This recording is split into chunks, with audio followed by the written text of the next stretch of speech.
तो अभी electrochemical series के बारे में फिर से मैं एक बात बता दूं। पहले तो आपको ये देखना है कि एसआरपी वैल्यू अगर बढ़ रही है, इसका मतलब सेल्फ रिडक्शन टेंडेंसी हाई। और ये बस समझने के लिए है ना। सेल्फ रिडक्शन कुछ टर्म नहीं है केमिस्ट्री में, ठीक है, बट समझने के लिए मैं सेल्फ जोड़ दे रहा हूं ताकि आपको कोई कंफ्यूजन ना हो। सेल्फ रिडक्शन हाई, समझ में आया? सेल्फ रिडक्शन हाई इसका मतलब क्या हुआ? सेल्फ ऑक्सीडेशन लो,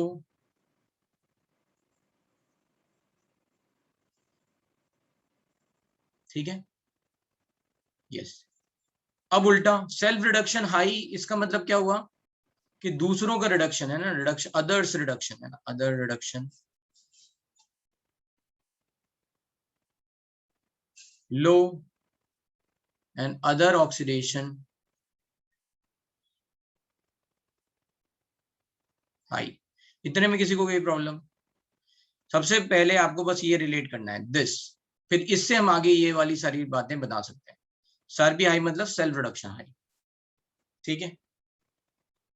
अदर ऑक्सीडेशन हाई का मतलब क्या है? Oxidising agent. इससे समझ में आ रहा है ऑक्सीडाइजिंग एजेंट। एजेंट मतलब दूसरे के लिए क्या हो रहा है, तो दूसरों को ऑक्सीडाइज कर रहा है, ठीक है। इतनी बात समझ में आ गई। अब यहाँ पे बात आती है कि कौन ऑक्सीडाइज होगा, कौन रिड्यूस होगा। ये भी जैसे मेटल बोला है ना, या फिर कोई आयन बोला, कोई इनर्ट गैस, सॉरी गैस बोला, तो आपको समझना पड़ेगा कि वहां पे ऑक्सीडाइजिंग एजेंट क्या है।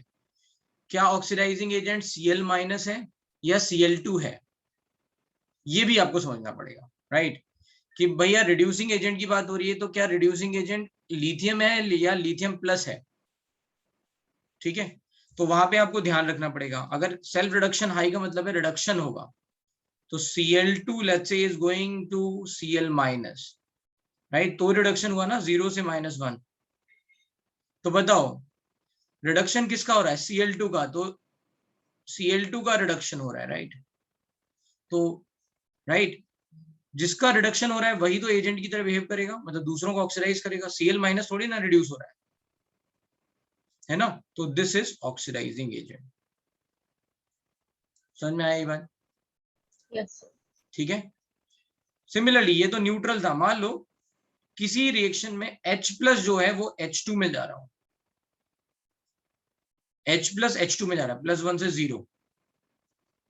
तो किसी रिएक्शन में तो ये H प्लस H2 में जा रहा है तो खुद रिड्यूस हो रहा है। H प्लस इज रिड्यूसिंग, है ना, H सेल्फ, है ना, 2H2। तो ये क्या करेगा? दूसरों को ऑक्सीडाइज करेगा, देन इट इज ऑक्सीडाइज। ये बात क्लियर है भाई?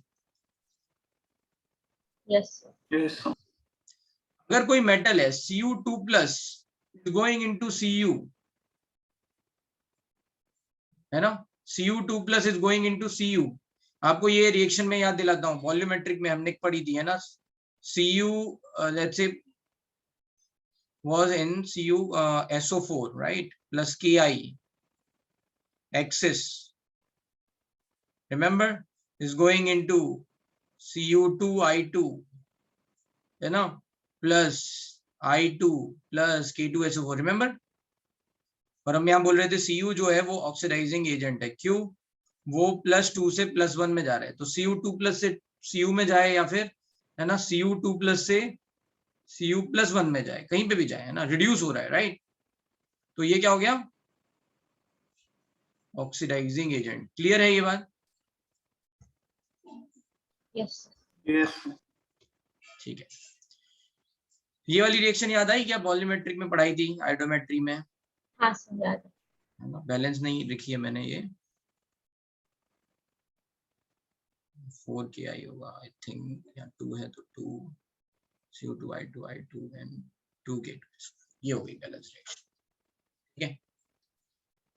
इसमें किसी को कोई कंफ्यूजन नहीं होगा कौन ऑक्सीडाइज हो रहा है, कौन रिड्यूस हो रहा है। देख लेना है भाई कौन ऑक्सीडाइज हो रहा है, क्या Cu ऑक्सीडाइज हो रहा है या Cu2 प्लस ऑक्सीडाइज हो रहा है, क्या हो रहा है ना, या रिड्यूस हो रहा है, जो भी है। Cu2 प्लस रिड्यूस हो रहा है या Cu रिड्यूस हो रहा है। सिमिलरली अगर किसी का SRP कम, तो इसको पहले को रिलेट करो SOP हाई। SOP हाई मतलब सेल्फ ऑक्सीडेशन हाई। कुछ माइनस प्लस नहीं सोचना है ना। आपको zero zero line number line पता है, जितना ज्यादा निगेटिव उतना कम, ठीक है। कुछ मैग्नीट्यूड वगैरह कुछ नहीं सोचना है, बस जितना ज्यादा निगेटिव उतना कम, उतना एसआरपी कम मतलब उतना ज्यादा एसओपी, राइट। एसओपी ज्यादा, सेल्फ ऑक्सीडेशन ज्यादा, सेल्फ ऑक्सीडेशन ज्यादा, और यू कैन से सेल्फ रिडक्शन कम।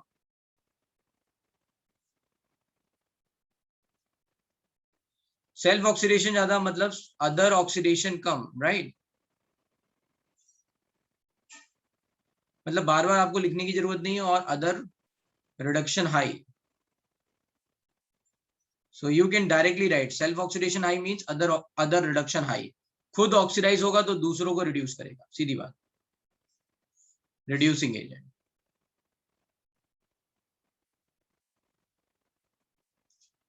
अब रिड्यूसिंग एजेंट होगा तो इसका मतलब है खुद ऑक्सीडाइज होगा, मतलब lithium to let's say lithium plus कहीं जा रहा है ना, Zn2 Zn2 प्लस।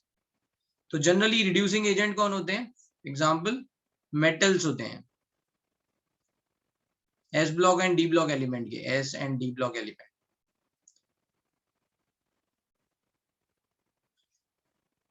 ठीक है। अब बात करते हैं कि कंपैरिजन विद हाइड्रोजन, ठीक है। लिथियम का रिडक्शन पोटेंशियल है -3.05 एसआरबी वैल्यू रिडक्शन पोटेंशियल, और एसओपी वैल्यू +3.05। यहाँ ऑक्सीडेशन हो रहा है तो एसओपी वैल्यू लिख ली। और हाइड्रोजन की ऑक्सीडेशन वैल्यू एसओपी वैल्यू है 0। बताओ कंपटीशन में कौन जीतेगा? लिथियम। लिथियम। तो ऑक्सीजन के ऊपर जितने भी एलिमेंट हैं उनका रिडक्शन पोटेंशियल नेगेटिव, या फिर बोल सकते हो ऑक्सीडेशन पोटेंशियल पॉजिटिव।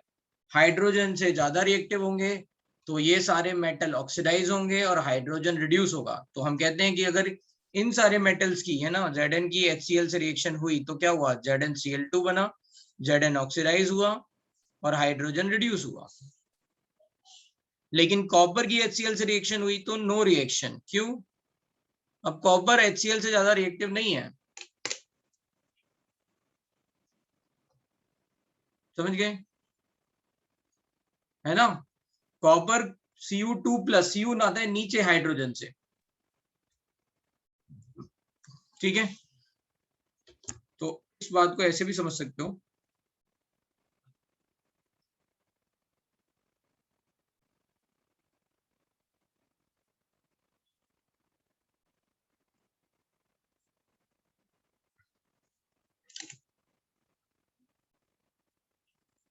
इस बात को आप ऐसे भी समझ सकते हो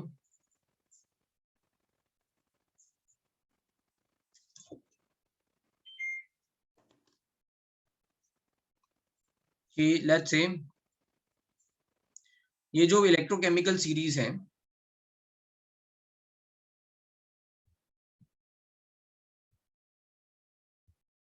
इसमें कुछ ऐसे है, एस ब्लॉक एलिमेंट मेजरली, फिर H2O, फिर D block element, not all D block element, फिर H+, फिर उसके बाद लेट्स से आपके less reactive D block element, ऐसा कुछ है।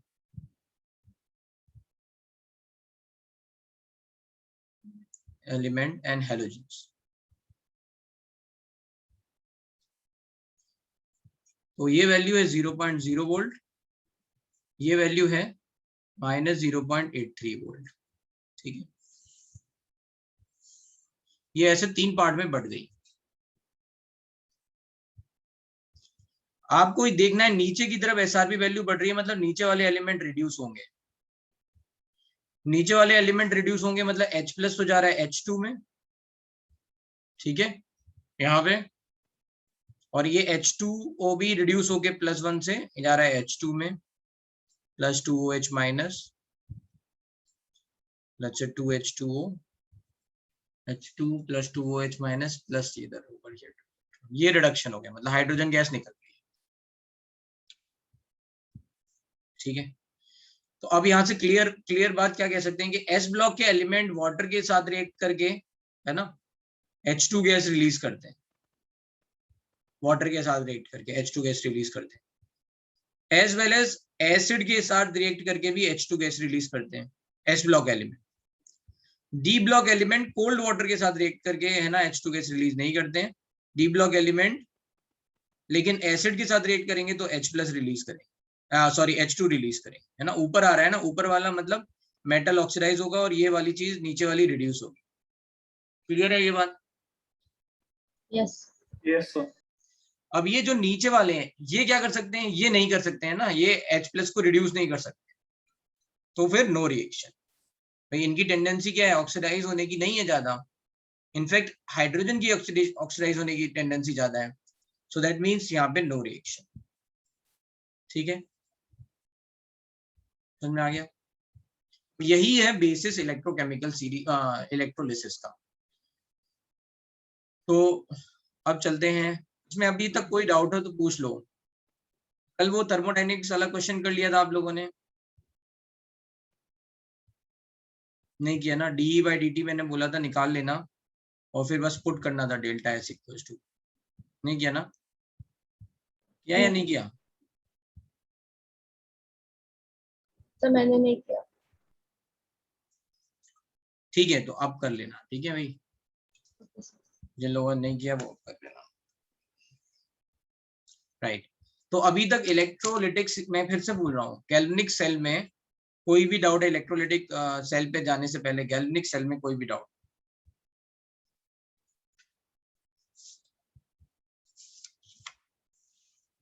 कोई डाउट नहीं, वेरी गुड। ऐसे होते हैं ना प्यारे प्यारे बच्चे।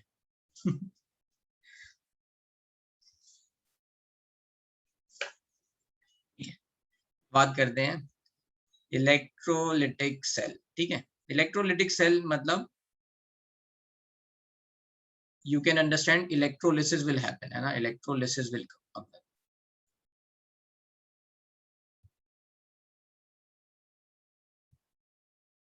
That means electrical energy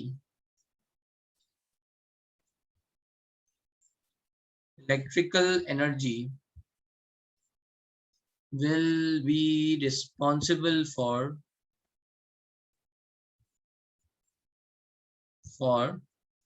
chemical reaction। मतलब आप एनर्जी दोगे बाहर से और केमिकल रिएक्शन होगी। ठीक है, तो इसके लिए क्या होगा, ई नॉट सेल की वैल्यू क्या होगी, पॉजिटिव या नेगेटिव? नेगेटिव। ठीक है, स्पॉन्टेनियस तो है नहीं ना। डेल्टा जी नॉट की वैल्यू क्या हो जाएगी, positive. Positive. Non spontaneous reaction है, जब तक आप ड्राइविंग फोर्स दे रहे हो, है ना, नॉन स्पॉन्टेनियस। जब तक आप बाहर से इलेक्ट्रिकल एनर्जी दे रहे हो तब तक केमिकल रिएक्शन होती रही। जैसे ही आपने एनर्जी देना बंद किया केमिकल रिएक्शन होना बंद हो जाएगी, है ना। समझ में आया? यस यस इलेक्ट्रोलिटिक सेल क्या होता है इलेक्ट्रोलिटिक सेल में? तो इलेक्ट्रोलिसिस में क्या होता है, लेट्स से इलेक्ट्रोलिसिस। अच्छा पहले समझते हैं इलेक्ट्रोलिसिस की जरूरत क्या है।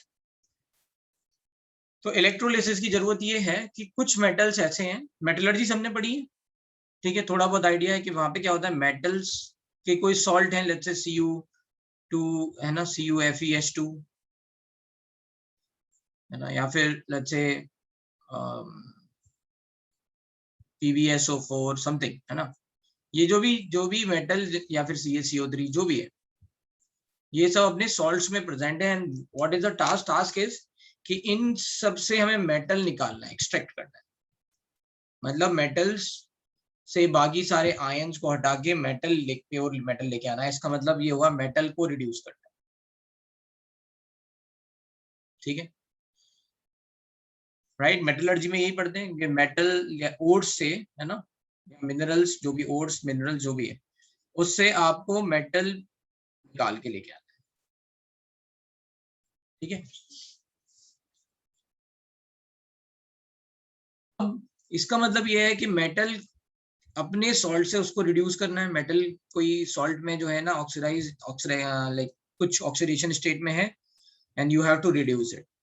कई बार क्या होता है कि आप कुछ मेटल जो आपने हमें यहाँ समझाया है, ये वाले जैसे लेस रिएक्टिव मेटल्स हैं, जैसे कॉपर, Ag, इन सब की मेटलर्जी की बात करेंगे, Au, है ना, तो यहाँ पे ये लेस रिएक्टिव मेटल्स हैं और आसानी से रिड्यूस हो सकते हैं, तो ये वाली मेटलर्जी आसान है ना। आप कोई मोर रिएक्टिव मेटल डालोगे या कोई मोर रिएक्टिव चीज डालोगे, है ना, उसके कारण ये रिड्यूस हो जाएगा और मेटल मिल जाएगा, ठीक है। लेकिन जो ये एस ब्लॉक एलिमेंट्स हैं जो बहुत रिएक्टिव है, इनको रिड्यूस करना बहुत डिफिकल्ट है।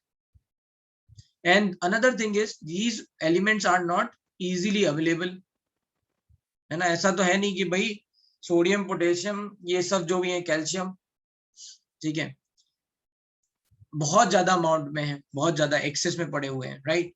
ऐसा भी नहीं है कि हम भाई क्या करें कि अच्छा हमारे पास चीपली अवेलेबल है calcium, let's say calcium more reactive होता है तो कहीं पे रिड्यूसिंग एजेंट की तरह यूज कर लें, ऐसा भी नहीं है। तो वहां पे क्या होता है, वहां पे कोशिश होती है कि इसको इलेक्ट्रोलिटिकली रिड्यूस किया जाए। क्या किया जाए? इलेक्ट्रोलिटिकली रिड्यूस किया जाए, Na+ से Na बनाया जाए with the help of electricity, not with the help of some more reactive element. मैं क्या बोल रहा हूँ समझो।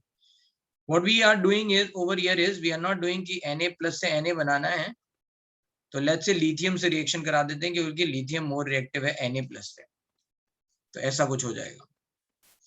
उसके लिए ऐसा होना चाहिए ना, लिथियम अबंडेंट, बहुत ज्यादा अवेलेबल होना चाहिए, तो लिथियम आसानी से, है ना, ऐसे कर देगा, तो ये भी नहीं है। और लिथियम बनाना भी आसान नहीं है, लिथियम प्लस से लिथियम, राइट। तो कुल मिला के जो एस ब्लॉक एलिमेंट्स होते हैं या एल्यूमिनियम है, इन सब के लिए इलेक्ट्रोलिसिस आती है मेटलर्जी। आई थिंक एल्यूमिनियम में आपने देखा होगा, एल्यूमिनस की इलेक्ट्रोलिसिस करते थे, राइट। Yes sir. हाँ, मेटलर्जी में, क्योंकि ये मोर रिएक्टिव एलिमेंट्स, तो इनका और कोई ऑप्शन ही नहीं है। You have to do electrolysis, you have to reduce the metal. अब समझते हैं कि उसमें चैलेंजेस क्या आएंगे थोड़ी देर में, है ना, उसमें चैलेंजेस क्या आएंगे वो समझेंगे। तो अभी इतना समझ में आ गया कि जरूरत क्या है इलेक्ट्रोलिसिस की। मोर रिएक्टिव मेटल्स हैं, उनको आप आसानी से नहीं पता मिल सकते, वो आपको एक ही ऑप्शन है, वो है electrolysis, means reduction of metals metal ion from its salt। ठीक है। इलेक्ट्रोलिसिस में भी इलेक्ट्रोलिटिक सेल जस्ट अपोजिट है गैल्वेनिक सेल का, इसमें भी दो सेल हैं, दो मतलब हाफ सेल हैं, एक है एनोड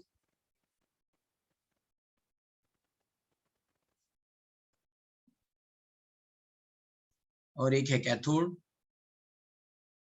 थोड़ा सा आइडिया हमें है, जब मैं आपको समझा रहा था इलेक्ट्रो गैल्वेनिक सेल समझा रहा था, तब मैंने बताया था कि अगर हम बाहर से ज्यादा करंट फ्लो करें तो फिर क्या होगा, अपोजिट हो जाएगा, ठीक है, राइट। बट क्या चीज चेंज नहीं होगी, मतलब जो पहले ऑक्सीडाइज हो रहा था वो रिड्यूस होने लग जाएगा, और जो रिड्यूस हो रहा था वो अब ऑक्सीडाइज होने लग जाएगा। बट क्या चीज चेंज नहीं होगी, वो ये है कि एनोड पे ऑक्सीडेशन ही होगा अभी भी, और कैथोड पे रिडक्शन ही होगा, ठीक है। एनोड पे क्या होगा, ऑक्सीडेशन, कैथोड पे क्या होगा, रिडक्शन, ठीक है। जो मैं अभी कह रहा था वो समझ लेते हैं। What I am trying to say is, जैसे मान लो ये एक सेल है,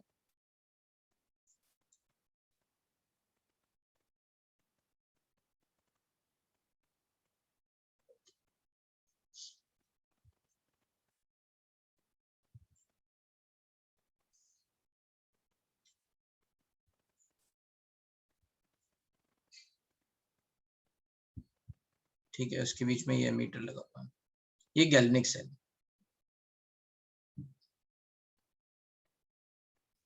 अब ये क्या हो जाएगा, ये था एनोड जिंक वाला, और ये क्या हो जाएगा, कैथोड कॉपर, ठीक है। लेट्स से इसी सेल में हमने बाहर से इलेक्ट्रिसिटी प्रोवाइड की,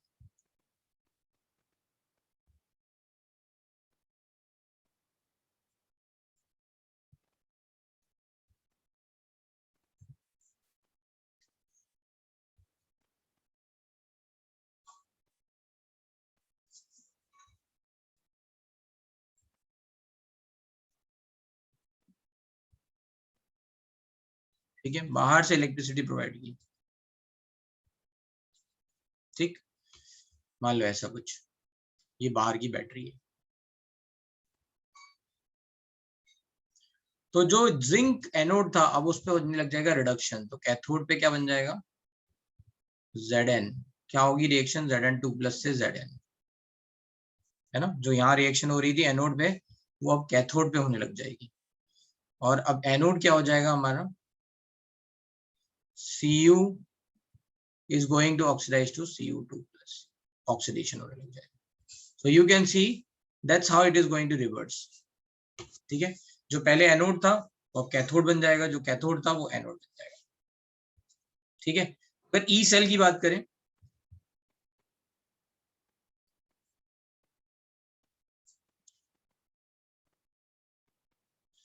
ई सेल क्या होता है, जैसे ई नॉट सेल से बात करें, ई नॉट कैथोड माइनस एनोड, तो यहाँ वैल्यू कितनी आई, कैथोड पे कौन है, कॉपर, इसकी वैल्यू हमें पता है राइट, 0.34 वोल्ट डायरेक्टली मैं लिख रहा हूँ, ठीक है, नहीं तो यहाँ गिवन दैट लिख दे रहा हूँ, गिवन दैट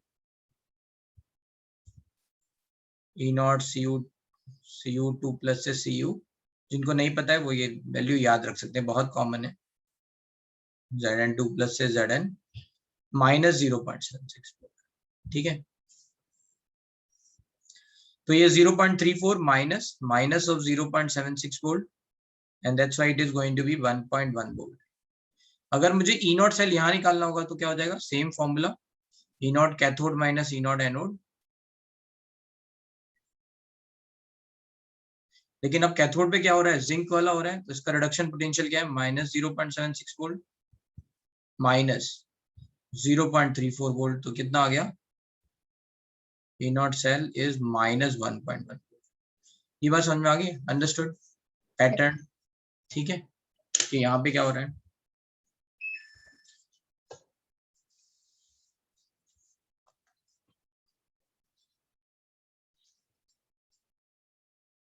कंफ्यूजन इसमें,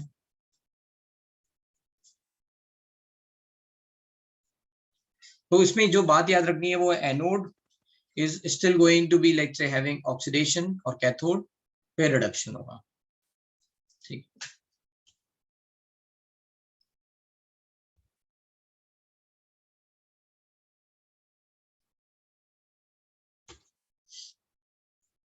अब बात करते हैं कि जब इलेक्ट्रोलिसिस हो रही होगी तो प्रोडक्ट क्या बनेगी, है ना, मान लो कोई भी सॉल्यूशन है उसमें हम करंट फ्लो करा रहे हैं, तो क्या रिड्यूस होगा और क्या ऑक्सीडाइज होगा, ठीक है,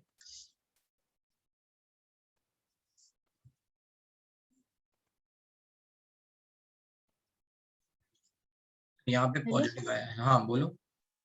सर जो बैटरी वाला मतलब जो इलेक्ट्रिसिटी वाला केस है इसमें ई नॉट इस पे डिपेंड नहीं, बैटरी पे डिपेंड नहीं करेगा, मतलब बैटरी का मतलब ई मतलब क्या है, नॉट जो बाहर से मतलब एनर्जी आ रही है, बाहर से एनर्जी फ्लो करा रहे नहीं, उस पर थोड़ा ई नॉट सेल डिपेंड करेगा। वो इस नेगेटिव ई नॉट सेल का पॉइंट मतलब क्या है, अगर आपने करंट 1.1 से 1.1 वोल्ट से पोटेंशियल डिफरेंस कम दिया तो ये काम ही नहीं, तो ये चलेगा ही नहीं, तो ये रिएक्शन होगी ही नहीं। इस ई नॉट सेल का मतलब क्या है, इट इज टेलिंग यू कि हमें इतनी एनर्जी दो, इससे कम एनर्जी दोगे तो ये काम ही नहीं करेगा। ओके, हाँ, यस जैसे यहाँ पे क्या था कि इतनी एनर्जी जनरेट हो रही थी, राइट, सर, है ना, this is the maximum energy जो जनरेट हो रही थी, this is the minimum energy which is required to have this reaction. अगर आपने 1 वोल्ट का लेट्स से यहाँ पे बैटरी डाल दिया तो फिर यहाँ पे काम नहीं करेगा ई सेल, ई सेल के लिए इतनी एनर्जी चाहिए, इतना है ना चाहिए आपको, 1.1 वोल्ट तो देना ही है, सो ऊपर दोगे चलेगा। यस सर, 1.1 वोल्ट पे भी नहीं होगा ना ये वर्क, क्यों नहीं होगा, होगा ना, 1.1 वोल्ट पे होगा, तो न्यूट्रलाइज होके इक्विलिब्रियम में आ जाएगा ना, तो वर्क नहीं करेगा। नहीं, यहाँ पे करंट बस फ्लो करा रहे हैं, ये यही तो कंडीशन दे रहा है कि कितना पोटेंशियल डिफरेंस लेना है, यहाँ इक्विलिब्रियम थोड़ी ना हो रहा है कुछ, मतलब एक थ्रेशोल्ड टाइप की चीज होती है ना, थ्रेशोल्ड वो है ये मिनिमम, इससे ऊपर दोगे इसके बराबर दोगे हो जाएगा काम। बोलो पार्थ। सर यहाँ पे एनोड को हम लोग नेगेटिव टर्मिनल ही मानेंगे। नहीं नहीं, यहाँ पे उल्टा पोलैरिटी हो जाती है, पॉजिटिव हो जाएगा ये, anode is going to be positive. ठीक है, इलेक्ट्रॉन्स तो अभी वहाँ पे एनोड पे डिपॉजिट हो गए ना वहाँ पे, और वो खत्म हो रहे हैं ना, एनोड पे निकल नहीं रहे हैं, खत्म हो रहे हैं, डिस्ट्रॉय हो रहे हैं। ये Cu2+ इन दो इलेक्ट्रॉन को खा जा रहा है। उल्टी रिएक्शन होगी ना वैसे तो। हाँ प्लस Cu2+ से Cu बनेगा तो इलेक्ट्रॉन खाएगा ना सर वो। नहीं, अच्छा हाँ,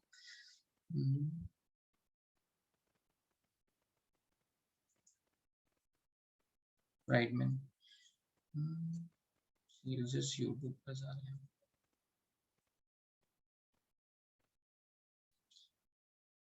एक मिनट,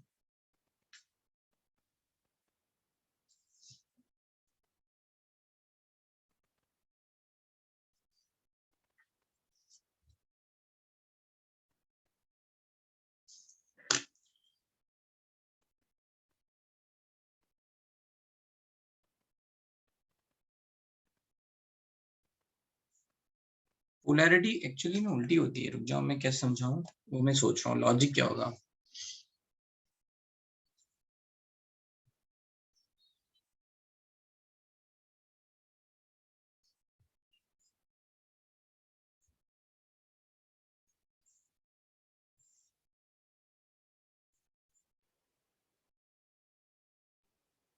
एनोड को तो नेगेटिव टर्मिनल ही बोलते हैं ना। नहीं, इलेक्ट्रोलिसिस में हाँ इस तरह से बोलते हैं, अभी याद है। इलेक्ट्रोलिसिस में एक्चुअली होता क्या है,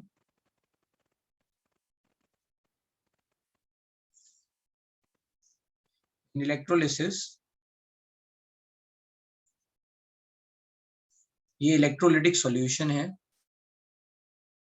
कोई भी, जैसे मान लो इसमें प्लस और माइनस है, प्लस एंड माइनस, ठीक है। आपने इलेक्ट्रोड डाल दिया इसके अंदर, दो इलेक्ट्रोड डाले और इनके बीच में करंट फ्लो कराना चालू किया, ठीक है, मान लो ऐसे। तो फिर क्या हुआ, इसके कारण क्या हुआ, इस पे इलेक्ट्रॉन आने लग गए, राइट, नेगेटिव, क्योंकि ये है ना। तो यहाँ पे बोलते हैं anode means electrode towards which, नहीं मतलब यहाँ पे नेगेटिव नहीं आने लग गया, राइट। इसको फिर पोलैरिटी, आई थिंक ये पोलैरिटी में मुझे थोड़ा सा कंफ्यूजन है कि किस कौन किधर जुड़ेगा, बट इधर मुझे पता है कि इधर क्या होगा, है ना। मान लो ऐसे डाल दे रहा हूँ, ठीक है। तो anode is nothing but electrode towards which anion moves. Anion move होने के लिए क्या होना चाहिए इस पे चार्ज, पोलैरिटी पॉजिटिव, ठीक है। देख लेते हैं कैसे एनायन, एनायन क्यों मूव करेंगे, जैसे Cl- है, तो Cl- का ऑक्सीडेशन हो गया Cl2 और दो इलेक्ट्रॉन यहाँ पे निकल गए, ठीक है। एनायन मूव कर रहे हैं, एनोड का मतलब electrode towards which anion moves electrolysis में, राइट। यहाँ पे आयंस हैं और ये आयंस जो है ना मूव करेंगे, न्यूट्रलाइज होंगे, it is going to be neutralise at these electrodes. तो एनायन जो है वो एनोड की तरफ जाके न्यूट्रलाइज होता है, इसलिए वो पॉजिटिव, ठीक है। इलेक्ट्रोलिसिस का मतलब यही है ना, समझ रहे हो मेरी बात। सर आप थोड़ा सा रिपीट कर सकते हो। हाँ, इलेक्ट्रोलिसिस में क्या होता है कि एक इलेक्ट्रोलिटिक सॉल्यूशन है, उसमें दो इलेक्ट्रोड डाले आपने, अब वो जो आयंस है ना उनका ऑक्सीडेशन और रिडक्शन होगा, जो भी होगा, यस सर। ठीक है। तो जो एनायन है, राइट, वो एनायन क्या करेंगे, आपके पॉजिटिव की तरफ मूव करना चालू होंगे, क्योंकि वो नेगेटिव है तो पॉजिटिव की तरफ मूव करेंगे, ठीक है। अभी एनोड और कैथोड नहीं सोचते हैं, एनायन किसकी तरफ मूव करेंगे, पॉजिटिव की तरफ। पॉजिटिव पे हो क्या रहा है, anion will started to, positive से कंबाइन होके क्या होंगे, न्यूट्रलाइज होने लग जाएंगे, Cl2 जीरो में जाने लग जाएंगे, दैट इज कॉल्ड ऑक्सीडेशन। तो इलेक्ट्रॉन यहाँ रिलीज हो रहे हैं। एंड इसी तरह से कैथोड का मतलब होता है electrode towards which cation moves. तो अगर मान लो कोई केटायन है, लेट्स से Na+, तो वो उस इलेक्ट्रोड की तरफ जाएगा जहां पे इलेक्ट्रॉन होंगे, ठीक है। तो जैसे मान लो यहाँ पे ये Na+ है, then it is going to move over here, तो इसका क्या होगा, रिडक्शन होने लग जाएगा। इस तरह से यहाँ पे ये रिडक्शन और ये ऑक्सीडेशन, ठीक है। तो ऐसे याद रखना है, पोलैरिटी उल्टी होती है, ठीक है। पोलैरिटी याद रखना है, पोलैरिटी जस्ट अपोजिट है।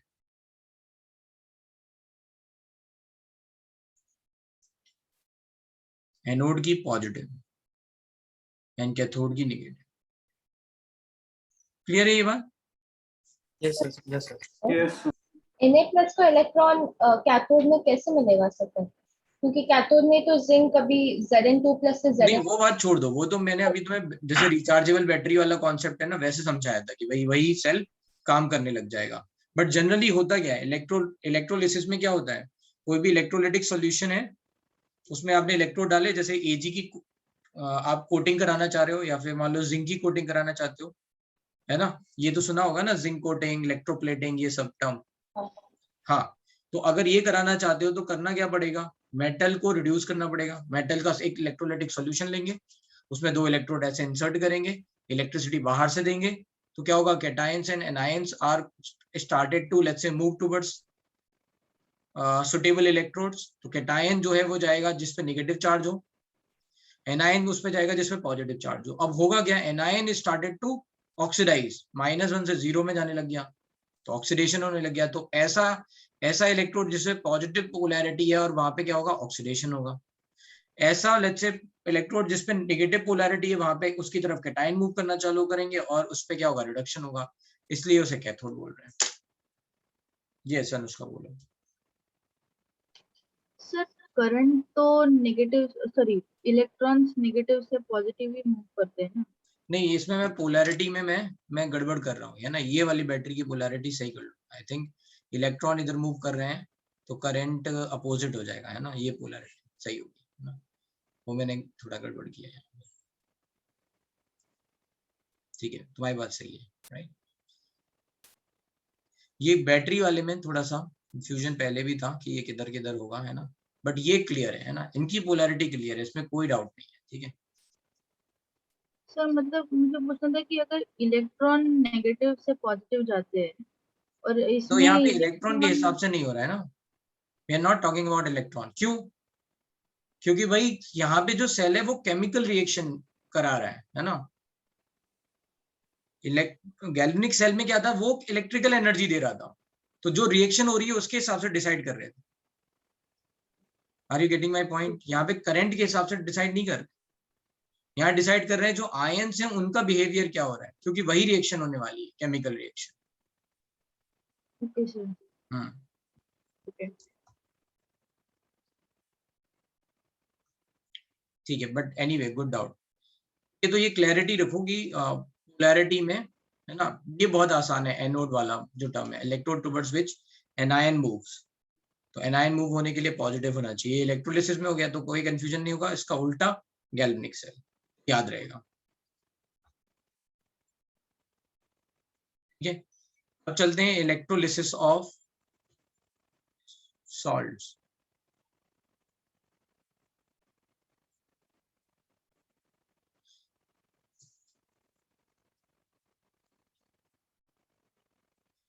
पहला केस है इलेक्ट्रोलिसिस ऑफ मॉल्टन सॉल्ट।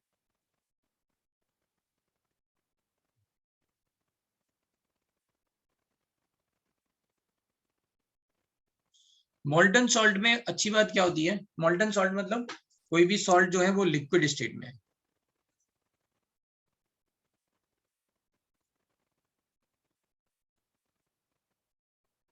जैसे एग्जांपल हम कह सकते हैं कि NaCl लिक्विड, है ना, CuBr2 लिक्विड, ऐसा कुछ भी, कोई भी सॉल्ट हो, ठीक है,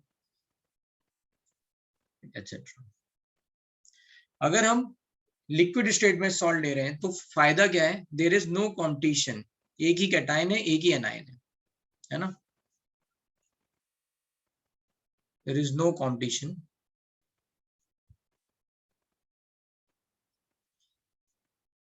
है ना। Cation will will reduce at cathode,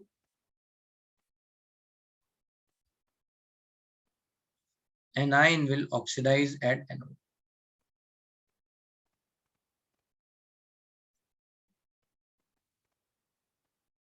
ठीक है, तो ये सिंपल है कि अगर कुछ नहीं करना है, राइट, मॉल्टन सॉल्ट है, कोई भी मॉल्टन सॉल्ट ले लो, लेट्स से वहां पे कोई कंपटीशन नहीं है, cation will reduce and anion will oxidise, तो क्या हो जाएगा एट एनोड, लेट्स से अगर मैंने ले लिया लेट्स से NaCl लिक्विड, ठीक है, be careful, I am writing NaCl liquid not aqueous, ठीक है,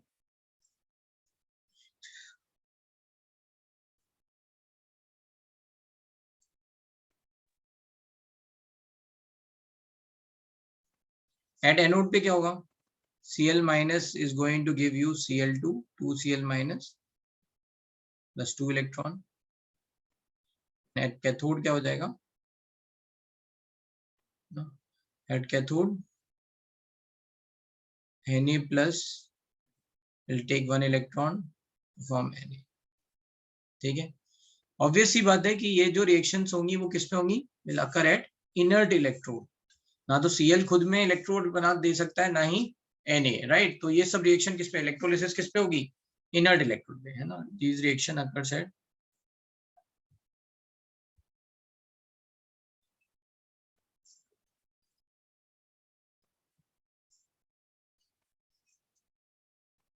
ठीक है, ठीक है, उसमें कोई कंफ्यूजन नहीं है, कोई बोलेगा कि बताओ क्या प्रोडक्ट बन रहा है, तो आप बोल दोगे Cl2 बनेगा और Na बनेगा, Na सॉलिड में, ठीक है, Na डिपॉजिट होता जाएगा कैथोड पे,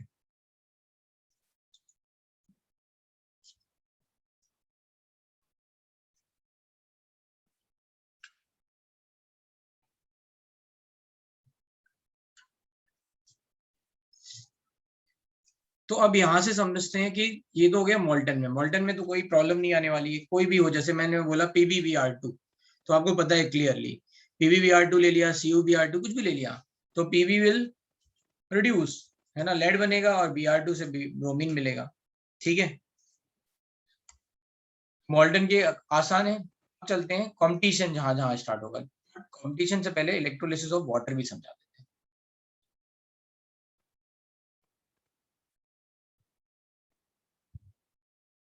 इलेक्ट्रोलिसिस ऑफ वाटर, ठीक है, इलेक्ट्रोलिसिस ऑफ वाटर की जो रिएक्शन है वो है opposite of H2O2 fuel cell,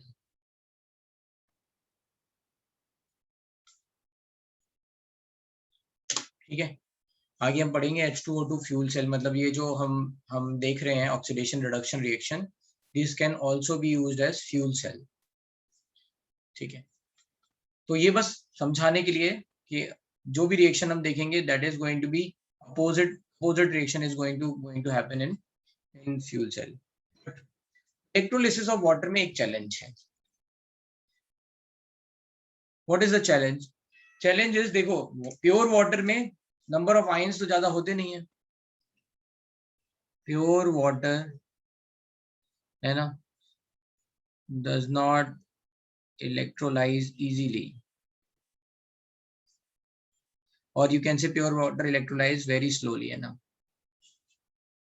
slowly, क्यों, as number of ions are very less, pure water में कितने हैं, H plus tends to -7 H plus tends to -7 OH minus, भाई करंट को कंडक्ट कराने के लिए, है ना, करंट फ्लो होने के लिए नंबर ऑफ आयंस तो होने चाहिए ना, तो फिर क्या करते हैं, hence we add slight amount of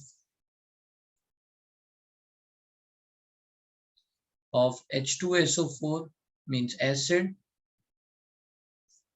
और KOH, है ना, बेस, तो हम क्या करते हैं, या तो एसिड डाल देंगे या बेस डाल देंगे, इसके कारण क्या होगा, आयंस बढ़ जाएंगे, इसका यूज क्या है, to increase number of ions,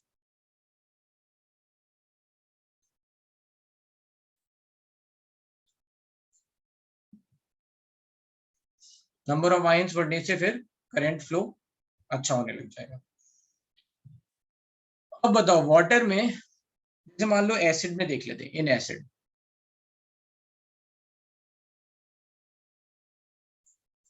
in acidic solution, ठीक है, नहीं एसिड छोड़ो, अच्छा अभी वाटर लिखते हैं, बहुत थोड़ा अमाउंट डाला है मैंने।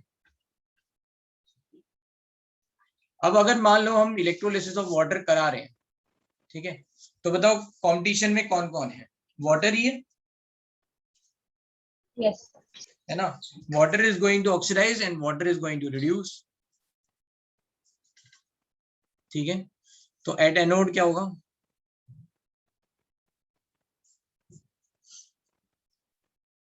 H2O will oxidize,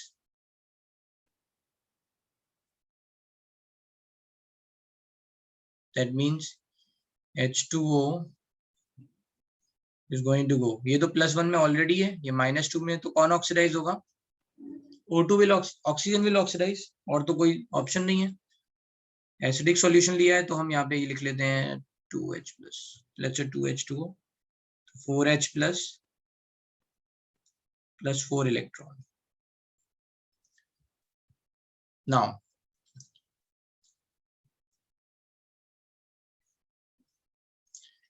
ये बताओ, ये ऑक्सीडेशन ऑफ वाटर इज, है ना, SOP of water, let's say standard oxygen potential of water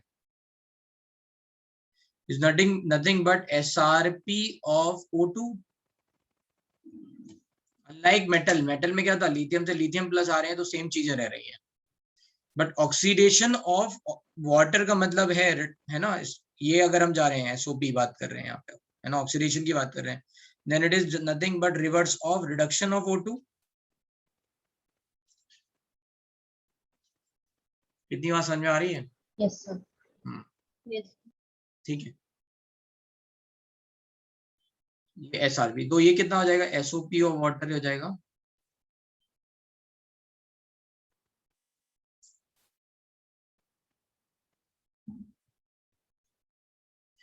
ठीक है,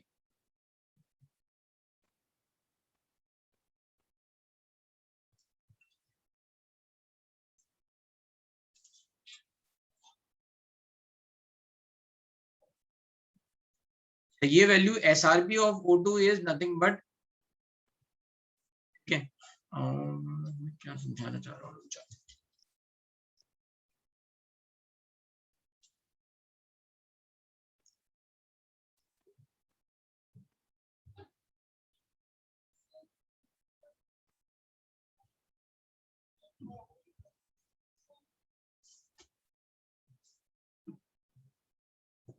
SOP ऑफ वाटर लिखने की जगह I should write SOP of oxygen, क्योंकि ऑक्सीजन वाटर के फॉर्म में है यहाँ पे, so I am just correcting it this, है ना। यहाँ पे जो रिएक्शन हो रही है उसमें क्या हो रहा है, ये रिड्यूस हुआ और ये ऑक्सीडाइज हुआ, तो यहाँ ऑक्सीजन ऑक्सीडाइज हुआ, राइट, 2- से टू 0, है ना। यहाँ पे अगर रिड्यूस होता तो oxygen is going to reduce to -2, better term is,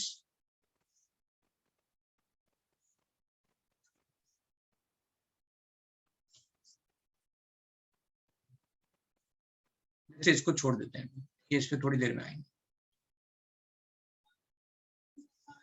eight cathode क्या होगा, H2O will reduce होगा तो क्या होगा, H2O अगर रिड्यूस हो रहा है रिएक्शन तो 2H2O H2, रिड्यूस क्या हो सकता है, +1 से 0, यही रिडक्शन होगा, है ना, +1 से 0, तो बचा गया, लेट्स से H2 निकल गया तो 2OH- तो 2 electron, but this reaction is happening in acid, है ना,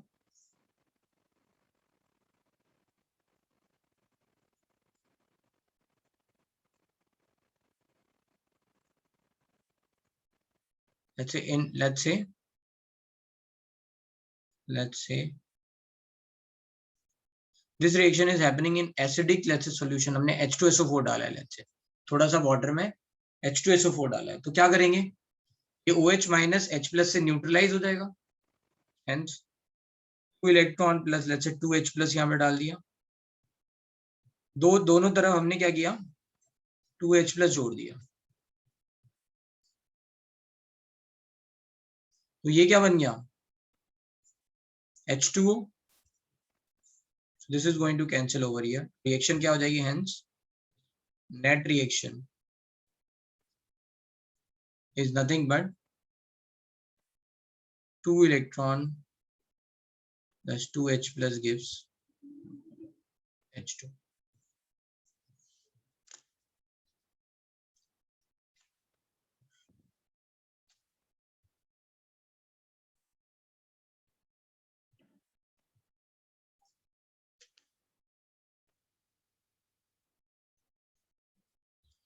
ठीक है, तो इस तरह से आप इसमें क्या क्या मैं समझाना चाह रहा हूं कि कुल मिला के H2 गैस रिलीज होगी, ठीक है, जैसे जैसे आपका यहाँ पे H2 बनेगा, अगर OH माइनस बनेगा तो वो H+ से न्यूट्रलाइज हो जाएगा, या तो आप इससे भी देख सकते हो, इस वाले है ना, नोड से भी H+ आ रहा है और कुल मिला के ये न्यूट्रलाइज हो जाएगा।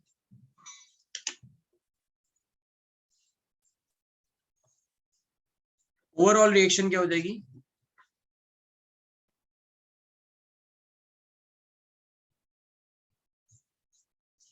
अब इसमें बैलेंसिंग करने के लिए क्या करना पड़ेगा, 2 से मल्टीप्लाई करना पड़ेगा, है ना, यहाँ पे 2 से मल्टीप्लाई करेंगे तो ही 4 इलेक्ट्रॉन कट करेंगे, ये क्या हो जाएगा, 2H2O प्लस 4H+, इलेक्ट्रॉन तो कट हो गए, gives O2 plus 2H2 plus 4H+, तो ये H+ भी कट हो गए, राइट, ओवरऑल रिएक्शन क्या हुई, 2H2O gives O2 plus 2H2. For this overall reaction n की वैल्यू कितनी है ना, n की वैल्यू बताओ, total number of electron transfer कितने हैं, 4, ठीक है,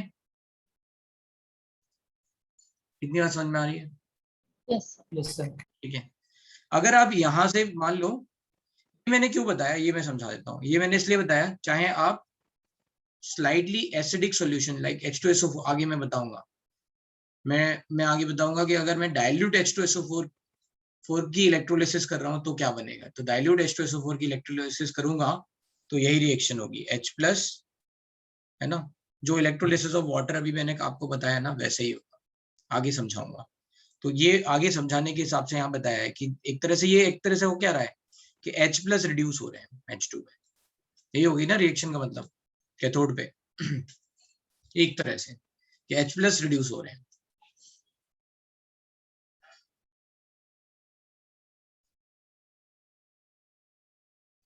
अब यहाँ पे क्वेश्चन क्या पूछा जाता है कि अगर मान लो मैंने 4 मोल 4 फैराडे, लेट्स से क्वेश्चन है,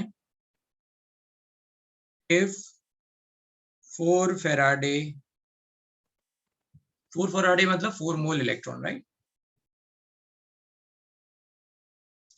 पास थ्रू ना वाटर, है ना water, find volume of gases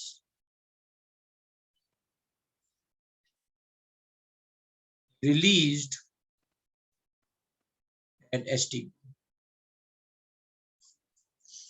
ठीक है, ऐसा कुछ क्वेश्चन आएगा, तो जैसे ही 4 मोल, आपको याद रखना है इस ओवरऑल रिएक्शन के लिए 4 मोल इलेक्ट्रॉन यूज होते हैं, ठीक है, ये याद रखना है, तो एक तरह से ये लिखा है इस पूरी रिएक्शन को करने के लिए 4 मोल इलेक्ट्रॉन यूज होंगे, तो उससे क्या मिलेगा, 1 mole oxygen, 2 moles hydrogen gas, तो टोटल वॉल्यूम कितना हो जाएगा, 3 moles at STP means 3 into 22.4 67.2 litre, ठीक है, आंसर क्या हो गया,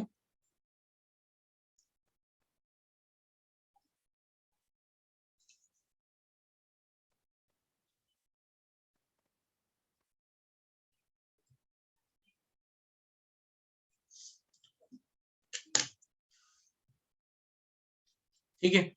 अच्छा, ये जो इलेक्ट्रोलिसिस वाला पार्ट है ना, ये आपने कोलवे में पढ़ा हुआ, कोलवे इलेक्ट्रोलिसिस एल्केन में, ठीक है। तो उस पे भी सिमिलर क्वेश्चन बनता है, वहां पे भी क्या बनता है, सिमिलर क्वेश्चन बनता है। जैसे बोलेंगे कि अगर मान लो पोटेशियम एसिटेट का सॉल्यूशन है ना, वहां पे क्या लेते हैं हम, कोई भी कार्बोक्सिलिक एसिड का सॉल्ट लेते हैं, उससे एल्केन बनता है। यस,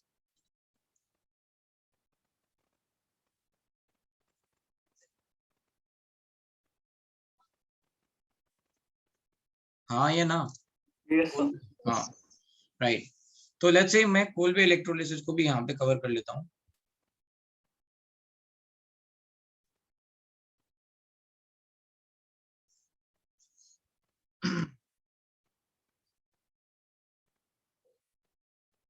कोलवे इलेक्ट्रोलिसिस में क्या है आपका, कोई है ना salt, let's say potassium salt of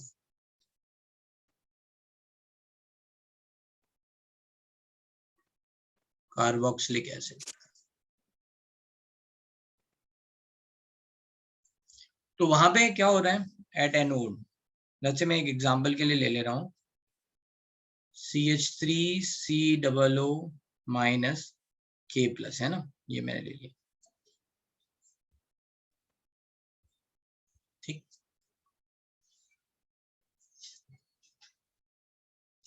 तो एट एनोड क्या हो रहा है,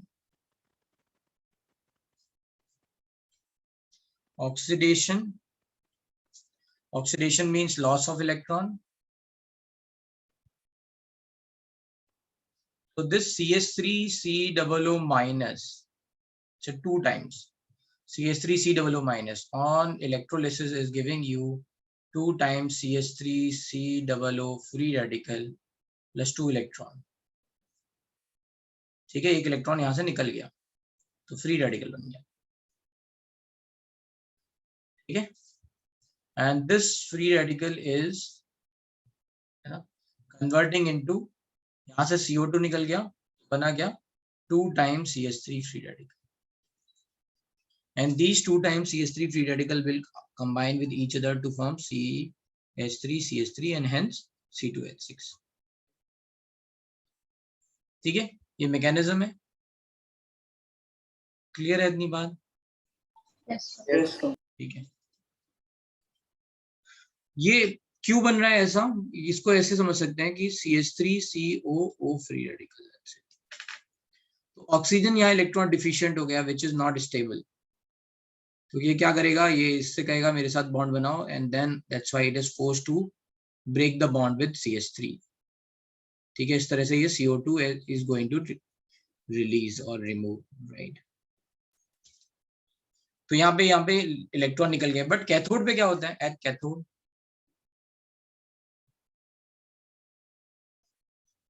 अब कैथोड पे जो है ना, रिडक्शन के लिए कौन कौन तैयार है, कंपटीशन किस किस के बीच में, K प्लस और वाटर के बीच में, किस किस के बीच में, K प्लस और वाटर। बताओ भाई कौन रिड्यूस होगा, K plus. वाटर। अभी नीचे कौन है, अभी इलेक्ट्रोकेमिकल सीरीज इतना, Sir, पर water में तो equal है ना H plus और ये क्या समझाया इधर, बताओ भाई S ब्लॉक और H2O में कौन पहले रिड्यूस होगा, H2H. हाँ, मतलब ये भूलना नहीं है, मतलब यहाँ खत्म हो गया इसका मतलब ये नहीं आगे यूज नहीं होगा, नहीं होगा, ये याद रखना है। ये कंपटीशन में जो नीचे होगा वो पहले रिड्यूस होना चालू, कौन रिड्यूस होगा, K प्लस या फिर H2O, H2O. ठीक है।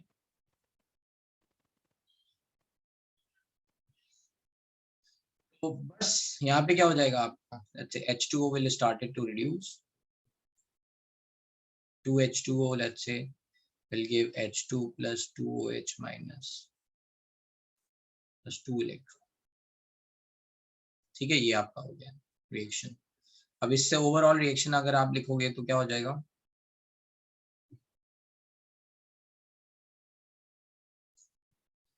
सो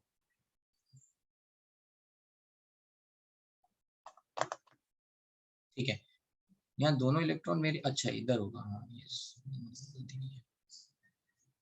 राइट। तो अब ये 2 इलेक्ट्रॉन कट गए, ये रिएक्शन हो गई आपकी 2CH3COOK plus 2 times H2O will give, ठीक है, C2H6 which is gas, 2 molecule हैं तो 2 times 2CO2 plus H2 plus ये K, तो K के साथ 2KOH है ना, K प्लस यहां से आया राइट, एंड OH माइनस तो KOH। अब इसमें क्या क्वेश्चन पूछा जाता है, इसमें ये पूछा, इसमें इनकी वैल्यू क्या है, नंबर ऑफ इलेक्ट्रॉन जो मूव किए यहाँ पे 2, तो n इक्वल्स टू 2 के लिए कितने मोल्स ऑफ गैस बनेंगे तो ये भी गैस है, ये भी गैस है, ये भी गैस है, कितने हो गए 4 मोल्स ऑफ गैस है ना। 2 Faraday will give 4 moles of gas. इसमें एक क्वेश्चन पूछा गया था तो उसमें याद रखना हाइड्रोकार्बन में C1 से C4 तक ही गैस होते हैं। अगर मान लो यहाँ पे मैंने बड़ा सा कोई हाइड ले लिया है ना, ये जो है ना सॉल्ट मैंने लेट्स से प्रोपेन का ले लिया, प्रोपेन में तो चल जाएगा राइट, ब्यूटेन वाला है ना, मतलब ऐसे C3H7COOK मैंने ले लिया, तो यहाँ पे क्या बनेगा, ये C3H7 से बनेगा C6H राइट 14 एल्केन। बताओ ये गैस होगा, लिक्विड होगा। ये लिक्विड होगा, तो ऐसे केस में फिर क्या हो जाएगा 3 मोल्स हो जाएंगे। ये आया है जेईई मेन में क्वेश्चन, ठीक है, दे हैव आस्क्ड कि बताओ गैस बनेगा क्या होगा, ऐसे क्वेश्चंस आए हुए हैं, ये याद रखना है। तो इस पे क्वेश्चन आए हैं तो ये याद रखना है, 2 Faraday will give 4 moles of gas. और यहाँ समझ गए ये राइट, ये ऐसे नोट था अलग से, यहाँ पे कब समझा दिया आपको, क्लियर है। यस यस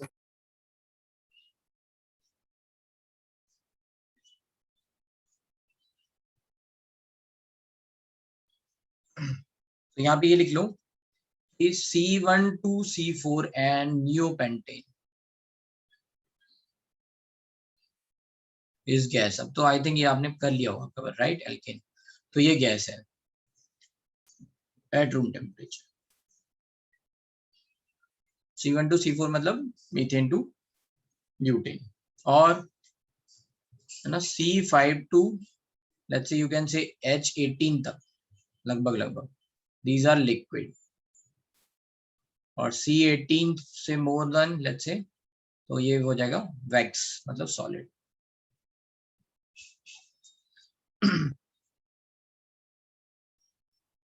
अभी अपन बैक टू इलेक्ट्रोलिसिस पे आ गए।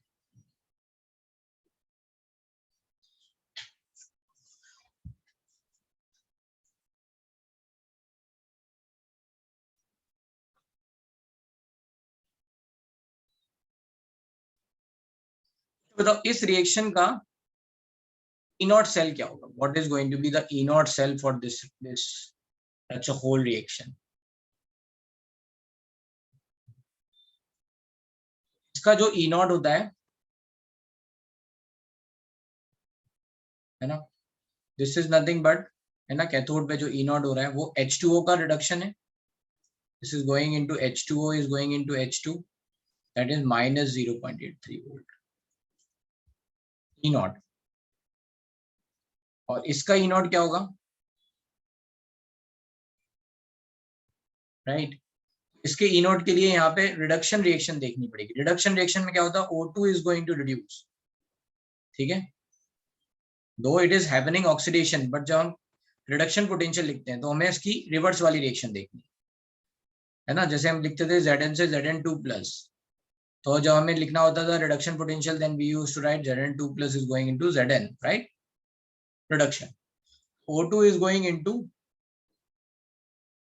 लेट्स से H2O, ये O2 का रिडक्शन हो गया, ये कितना आया ये आया प्लस 1.23 ना, प्लस 1.23 वोल्ट, ठीक है। अगर इसका E naught सेल पूछा जाएगा, what is E naught cell, यहाँ पे लिख देता हूँ, मेरे पास जगह नहीं है। E naught सेल ये क्या कितना हो जाएगा cathode minus anode, cathode is minus 0.83 minus anode 1.23, तो ये इसको ऐड कर दो माइनस 2.06 वोल्ट।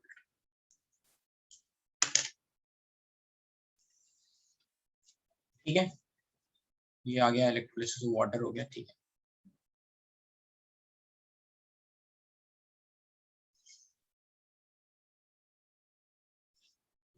वैल्यूज 3-4 वैल्यू याद रखनी है, जैसे वाटर की और ऑक्सीजन की, शायद मैंने बताया भी था ये। ठीक है, याद करें। थर्ड पार्ट, हाँ। एक सेकंड दिखाइए ना। क्या दिखाऊं, ये वाली बात या फिर नीचे? ये वाला। Yes sir, thank you sir. ठीक है,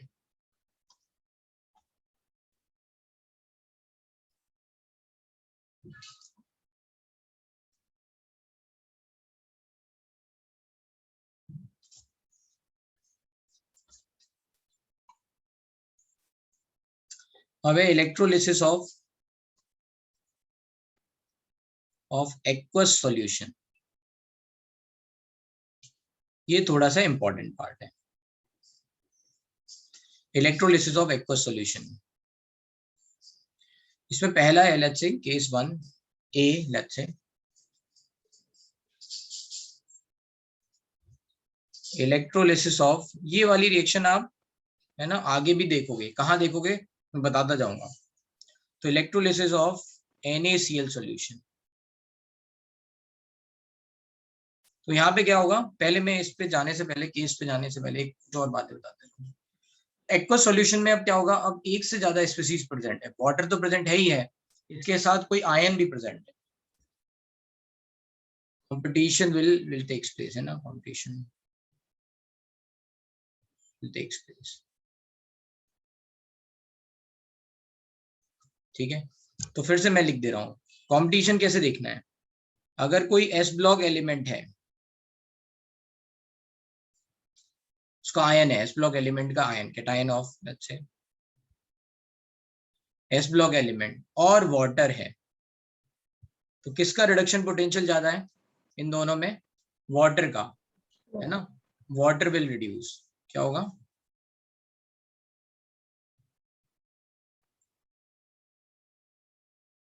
अगर कंपटीशन इनके बीच में हो रहा है। ठीक है, right, cation of S block element, तो इन दोनों के बीच में अगर होगा तो वाटर विल रिड्यूस। तो यहाँ पे D ब्लॉक एलिमेंट और वाटर है ना, इन दोनों के बीच में बात हो रही है, राइट। ऐसे नहीं, मतलब आप ऐसे, मैं ऐसे कर रहा हूँ, फिर से वही लिख रहा हूँ, और आप यहाँ समझ जाना कि नीचे होगा वो कंपटीशन में, जैसे D ब्लॉक एलिमेंट है यहाँ पे,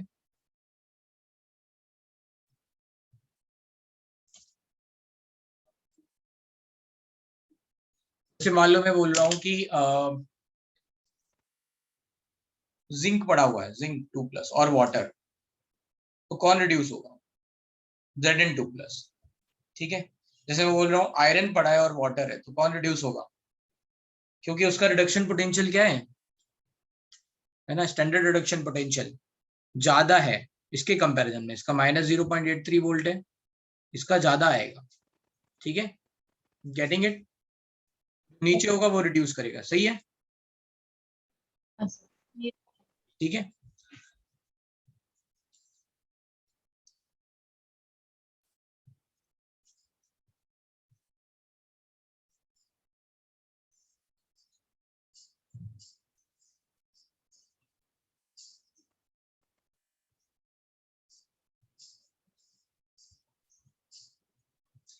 ठीक है। तो यहाँ पे कैटायंस में आपको प्रायोरिटी पता है ना, अगर हम इधर से इधर जाएंगे तो रिडक्शन, है ना, रिडक्शन, सेल्फ रिडक्शन टेंडेंसी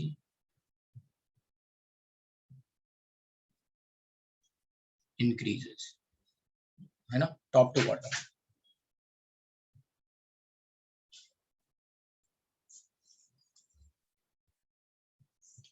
और कैटायन, और यू कैन से फॉर एट कैथोड रिडक्शन होगा ना एट कैथोड, आप लिख लेते हैं कैटायन विल रिड्यूस।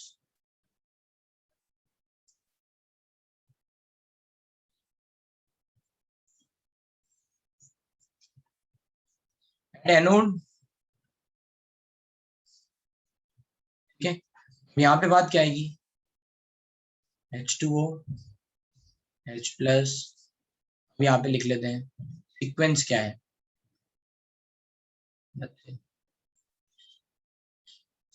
तो सबसे पहले I माइनस, फिर Br माइनस, फिर O2, फिर Cl माइनस, अच्छा फिर NO3 माइनस, फिर SO4 माइनस, ठीक है, and then F minus. Reduction potential के हिसाब से लिखे हैं। बीच में मेटल हमें एनोड पे क्या होगा, एनायन विल ऑक्सीडाइज, राइट। तो we are checking with the tendency, कौन है ना, कौन पहले ऑक्सीडाइज करेगा। तो I माइनस, I2 से I माइनस की जो वैल्यू होती है वो होती है 0.53 वोल्ट, और ये धीरे धीरे डाउन द ग्रुप बढ़ती जाती है। जैसे इसकी वैल्यू में पता है प्लस 1.23 है ना, Cl माइनस की प्लस 1.36, ये वैल्यूज पता है। इसकी होती है प्लस 2 वोल्ट, इसकी प्लस 2.87, ठीक है। तो अब यहाँ पे क्या होगा, जो भी टॉप पे होगा वो ऑक्सीडाइज होगा सबसे पहले, है ना। किसका रिडक्शन पोटेंशियल कम, एट कैथोड क्या होना है, जिसका reduction potential high, reduction SRP high will reduce. Anode पे क्या होना है, ऑक्सीडेशन, एनायंस का oxidation, right, anion will oxidise, तो SRP वैल्यू कम विल ऑक्सीडाइज। कितनी बात समझ में आ रही है? ये वाली बात तो तुम्हें पहले ही समझ में आ गई थी, रिएक्टिविटी सीरीज है, नीचे की तरफ होगा वो रिड्यूस होगा, इसका उल्टा जो ऊपर की तरफ होगा वो ऑक्सीडाइज होगा।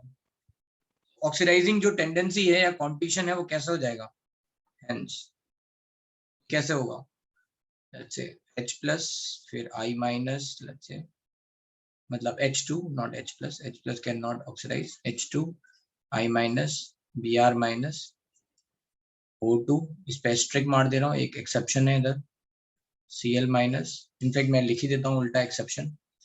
तो ये तो मैंने वैल्यू के हिसाब से लिखा था, Cl2 पहले हो जाता है, Cl माइनस पहले ऑक्सीडाइज हो जाता है इन कंपैरिजन टू O2। फिर उसके बाद O2 का मतलब O माइनस, NO3 माइनस,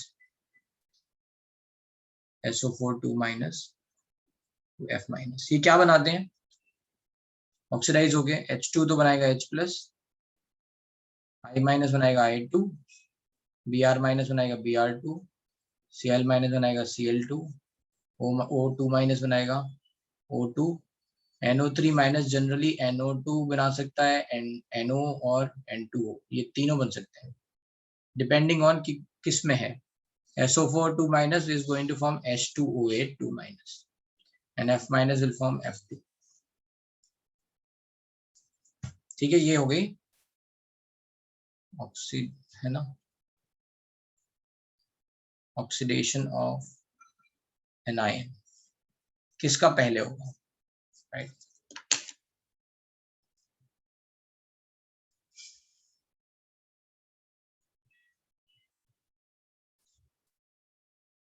तो एनायन की बात कर रहे हैं, तो लेट्स से ये बातें आ गई, ठीक है, इतनी समझ में आ रही है। yes. अब चलते कंपटीशन की बात करते, केसेस। तो आपको एक बात समझ में आ गई, पहले कौन कौन ऑक्सीडाइज होगा, पहले कौन रिड्यूस होगा। ये हम केवल और केवल वैल्यूज से देख रहे हैं, ठीक है, तो किसी चीज से नहीं देख रहे हैं। देख लेते हैं इस वन,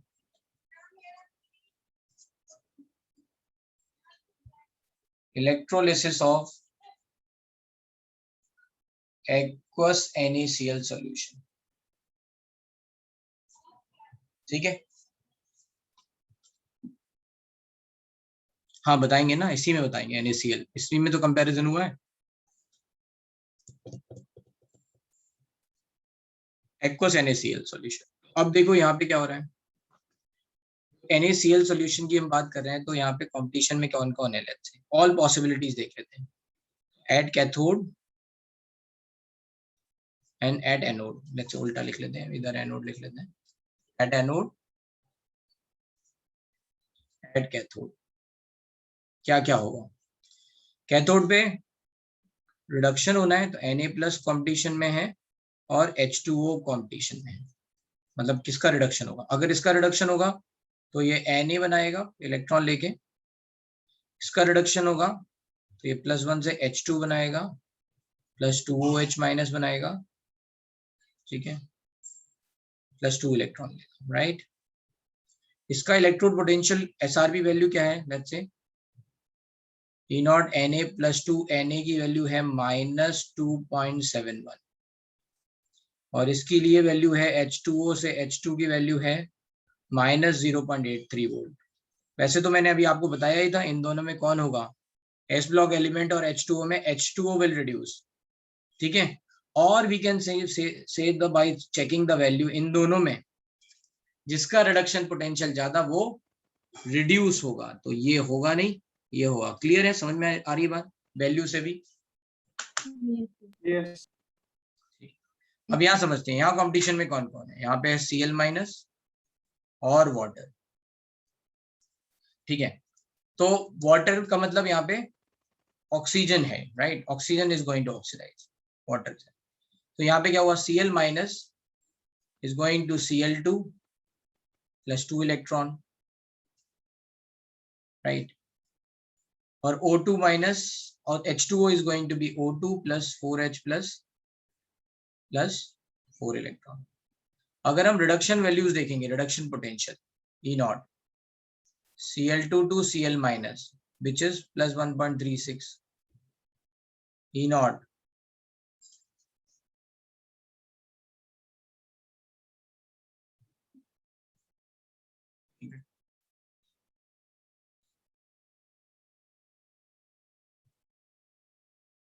कंडीशन में वाटर है, नीचे लिखेंगे Cl- से Cl2 +2 इलेक्ट्रॉन। यहाँ पे क्या हो गया, E0 Cl2 to Cl- कितना हो गया, +1.36, या फिर और ये हो गया हमारा SRP, राइट। और अगर हमने E0 Cl- Cl2 से देखा SOP, then it is going to be -1.36 volt.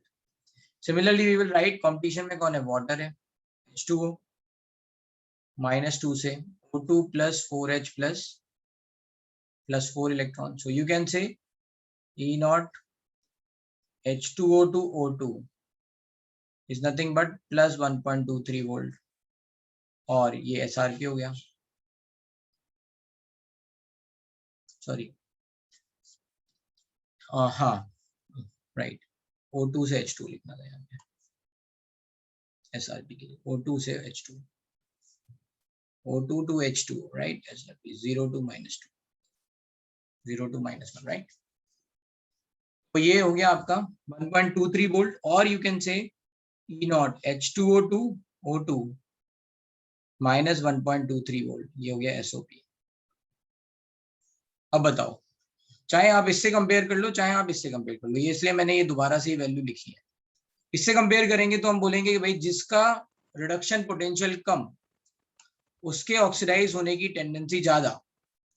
जिसका रिडक्शन पोटेंशियल कम मतलब खुद कम रिड्यूस होगा, है ना। फिर से सॉरी, रिडक्शन पोटेंशियल कम, सेल्फ रिडक्शन टेंडेंसी कम, self oxidation tendency high. Understood? Reduction potential कम, SRP वैल्यू कम, यही ऊपर समझाया है यहाँ पे, है ना। इन सबका रिडक्शन पोटेंशियल कम, ऑक्सीडाइज है ना, रिडक्शन पोटेंशियल कम है, इसका मतलब oxidation potential, oxidation tendency high, self reduction tendency कम, रिडक्शन पोटेंशियल कम, सेल्फ रिडक्शन टेंडेंसी कम, ऑक्सीडेशन टेंडेंसी ज्यादा। Are you getting my point? ये समझ में आ रहा है? तो कायदे से होना ये चाहिए था, है ना। Theoretically O2 should be released. Theoretically, H2O should reduce, should oxidize. H2O should oxidize, and O2 should release. जो भी हमने कॉन्सेप्ट बताया उसके हिसाब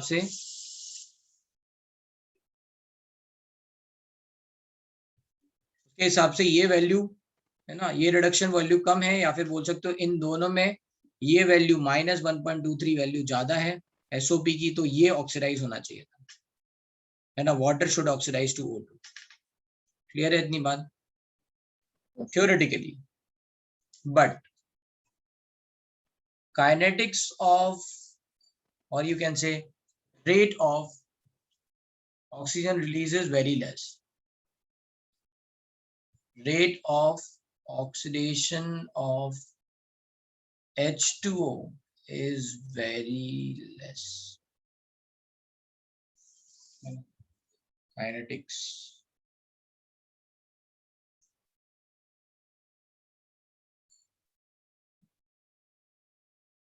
Hence,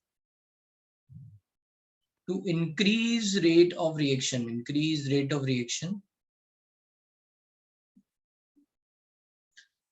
we need to apply extra voltage, है ना. रेट बढ़ाने के लिए क्या कर रहे हैं, ड्राइविंग फोर्स बढ़ा दे रहे हैं. Extra voltage which is called over voltage, term है ओवर वोल्टेज, है ना. एडिशनल वोल्टेज लगा रहे हैं, जितना होना चाहिए था उससे कई ज्यादा वैल्यू लगानी पड़ रही है. And at this over voltage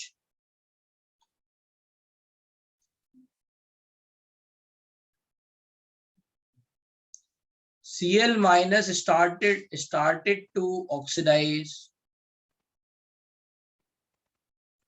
into Cl2 rapidly. Hence, जैसे ही हमने उसमें पोटेंशियल लगाया तो ये -1.36 का भी मिल गया ना.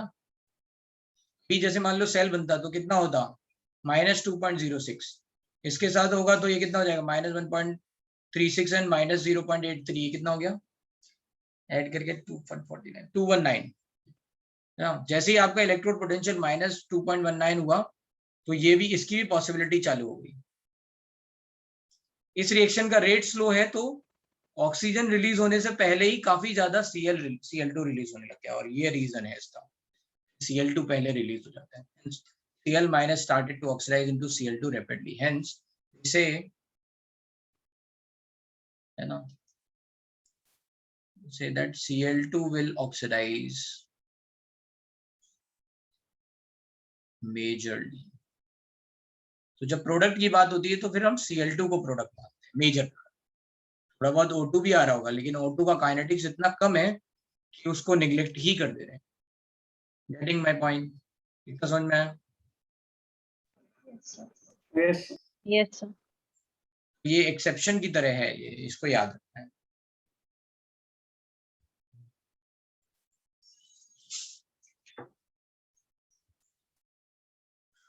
ठीक है, ये लिख लो.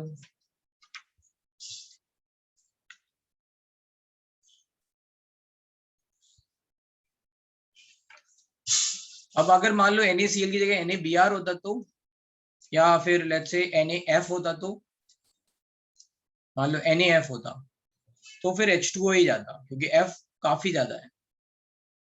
फिर हम H2O की बात करते हैं.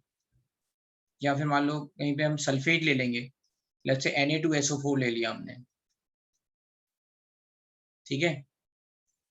तो इसीलिए यहाँ पे जो ये रेट आया ना, इसमें बस Cl वाला ही एक्सेप्शन है, ये जो लिखा है ना मैंने, Cl minus O2 minus, right, इन्हीं का है, बाकी ये सेम ही है फिर रेट.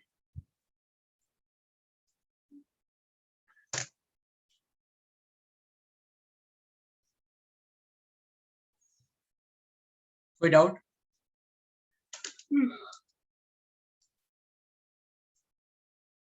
एक्सेप्शन का रीजन है ना, ये एक्स्ट्रा वोल्टेज लगाया, ये अभी तो समझाया ये कि रेट बहुत लेस है, and if you are going to apply over voltage तब Cl की भी पॉसिबिलिटी हो जाएगी रिएक्शन की, और उसकी काइनेटिक्स फास्ट होती है.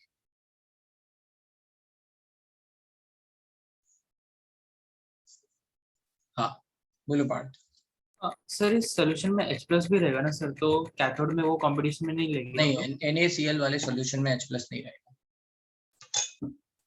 सर. बहुत ही कम होगा, मतलब 10⁻⁻7 होगा ना. ये तो प्योर वाटर pH 7 है. Yes sir.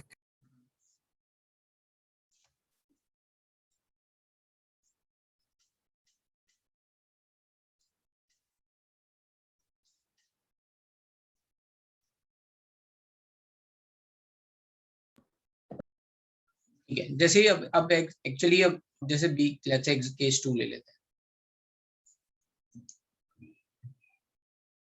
और केस 2 में let's say we are going to take NaBr aqueous solution. तो डायरेक्टली यहाँ पे क्या हो जाएगा, या Br minus will oxidize clearly to Br2 at anode,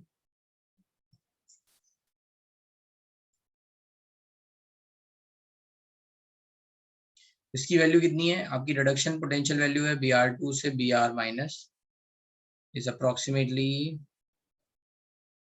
1.08, I have to check but ऐसे ही है आसपास, ठीक है 1.08।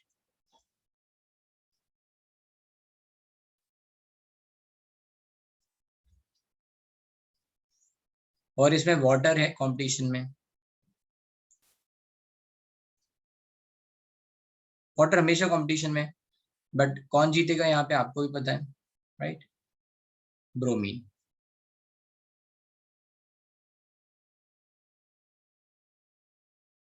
कौन जीतेगा, ब्रोमीन, राइट। एट कैथोड कौन जीतेगा, water, Na plus electron Na and H2O is going to reduce to H2 plus 2H2 plus 2OH minus 2 electron, ठीक है। तो यहाँ पे कौन जीतेगा, है ना। अच्छा, ये NaCl वाला आप कहाँ पढ़ोगे, ये NaCl NaOH की प्रिपरेशन, ठीक है। किसी को याद है NaOH वगैरह आया था क्या 10th में? यस सर, क्लोर एल्कली प्रोसेस था ना। हाँ, तो उसमें याद है कि क्लोरीन गैस निकलती थी यार, याद है? हाँ सर याद Yes, है। sir. वहाँ बोलते थे देखो NaCl ब्राइन सॉल्यूशन है ना, NaCl सॉल्यूशन मतलब ब्राइन सॉल्यूशन को लिया, इलेक्ट्रोलिसिस कराई, तो आपको दो टैंक में अलग अलग, एक में हाइड्रोजन मिलता था और एक में है ना क्लोरीन मिलता था, इनको साइड प्रोडक्ट बोलते थे। और ये जो OH माइनस है जो यहाँ बना है ना, ये OH माइनस और ये Na प्लस जो रिएक्ट नहीं किया, ये आपस में मिलकर क्या बना लेंगे, NaOH। इसकी ओवरऑल रिएक्शन लिख लें, इसकी ओवरऑल रिएक्शन क्या होती है ना, आगे भी काम आएगा। तो ये S ब्लॉक एलिमेंट में दिखेगा हमें जब NaOH की बात करेंगे। तो ओवरऑल रिएक्शन क्या होगी, कैथोड पे तो होगी ये वाली रिएक्शन, सॉरी एनोड पे Cl minus 2Cl minus plus Cl2 gives 2 electron, and ये यहाँ पे रिएक्शन होगी 2 electron plus 2H2O gives H2 plus 2OH minus. तो इनकी रिएक्शन ऐड कर देंगे, so it is nothing but 2H2O plus 2Cl minus gives H2 plus Cl2 plus 2OH minus, है ना, ये इलेक्ट्रॉन कट लेंगे। और यू कैन से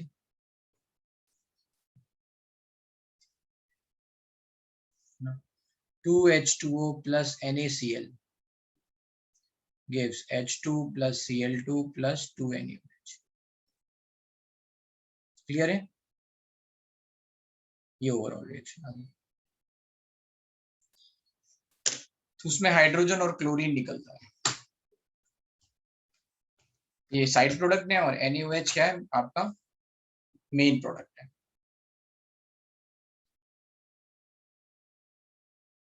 और अच्छा ये बताओ, इसमें एक भी बात ये भी कहते थे कि H2 और Cl2, मतलब जो आप अगर डायग्राम वगैरह आपको याद होगा, आई डोंट नो कि आपने ये पढ़ा है या नहीं, डायग्राम भी बनाते हैं इसका। तो H2 और Cl2 अलग अलग कंटेनर में जाते थे, है ना, एक साथ नहीं रखते थे।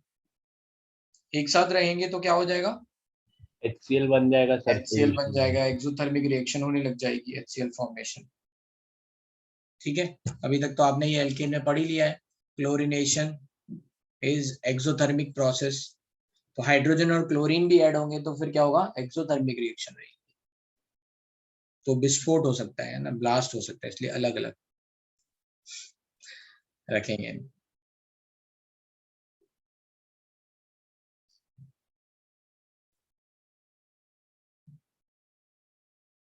ठीक है, ये हो गया case 2।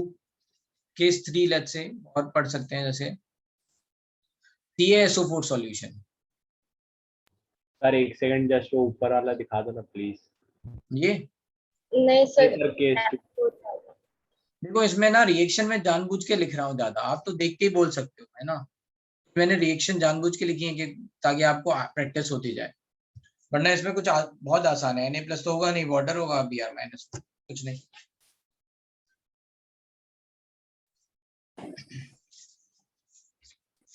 Yes sir, done. Done sir.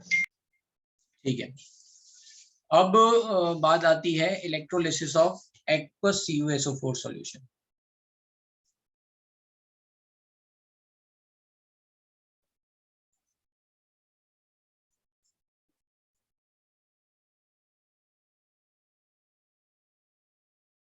Electrolysis of aqueous CuSO4 solution, इसमें दो पार्ट है, एक है at inert electrode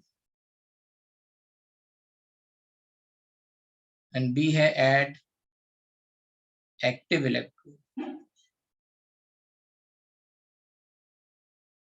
like copper. Copper ही इलेक्ट्रोड ले लें, क्या क्या होगा समझते हैं, ठीक है। तो पहले केस 1 ले रहे हैं, केस ए, है ना, एट इनर्ट इलेक्ट्रोड। अब यहाँ पे कॉम्पिटिशन में कौन कौन से हैं मैं ऐसे लिख दे रहा हूँ, पूरा इलेक्ट्रोड पोटेंशियल लिखने की जरूरत नहीं है। एट एनोड कौन कौन है, ऑक्सीडेशन के लिए है H2O और SO4 2-, बताओ क्या होगा, ये ऑक्सीडाइज होगा O2 में, राइट। वैल्यू कितनी है इलेक्ट्रोड पोटेंशियल की वैल्यू, यहाँ पे SRB value, O2 to H2O, ये वैल्यू रिडक्शन वाली लिख रखी है 1.23 वोल्ट, और इसकी कितनी है,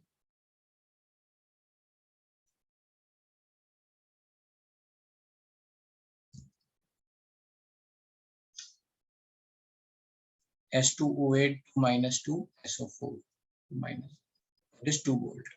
ये याद रखना है, SO4 किस में जाता है, H2O8 में। तो कौन यहाँ पे कौन जीतेगा, ये।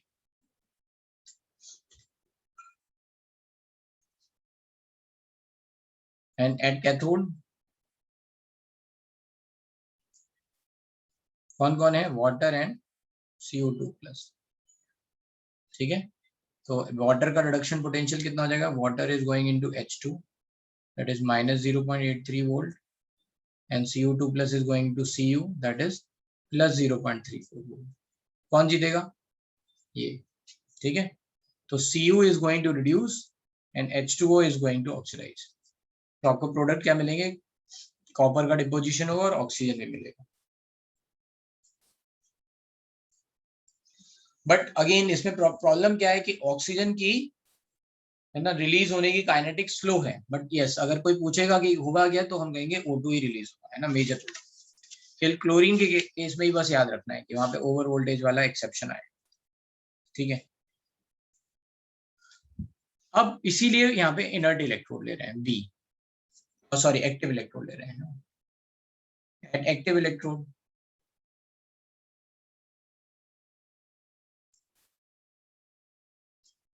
लाइक Cu, है ना। तो एट एनोड क्या होगा, अब कंपटीशन में कौन कौन आ गया, H2O SO4 के साथ साथ Cu भी आ गया कंपटीशन में,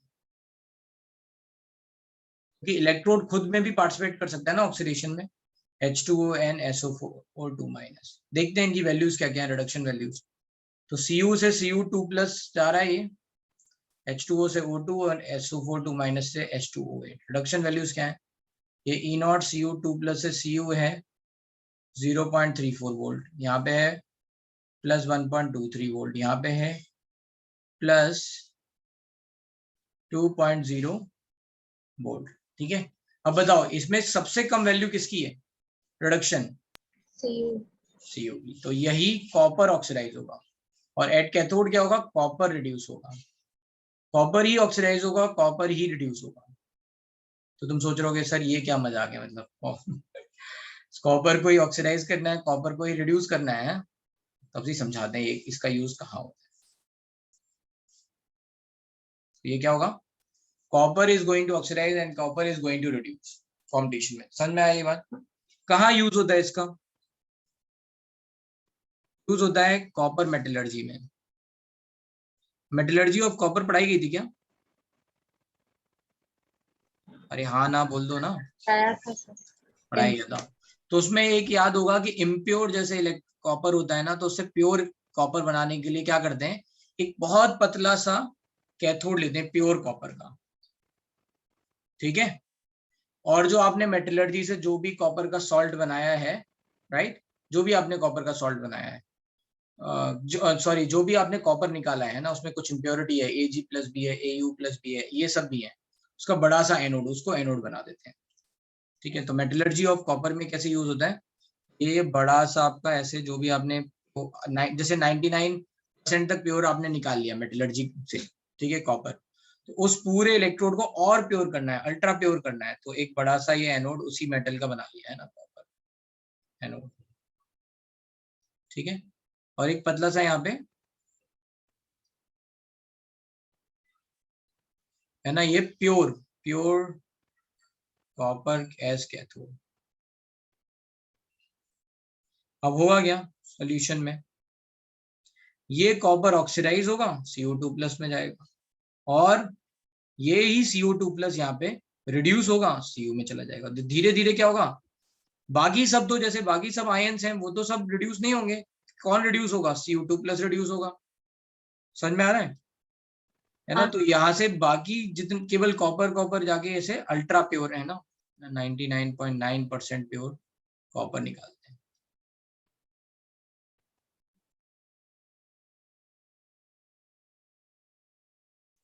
अब ये भी आगे आएगा, मेटलर्जी जब पढ़ेंगे तब कहाँ पे आए।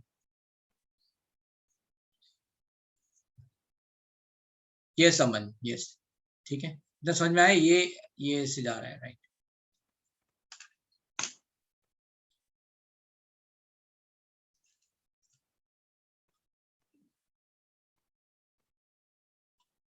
हाँ बोलो ध्वनि।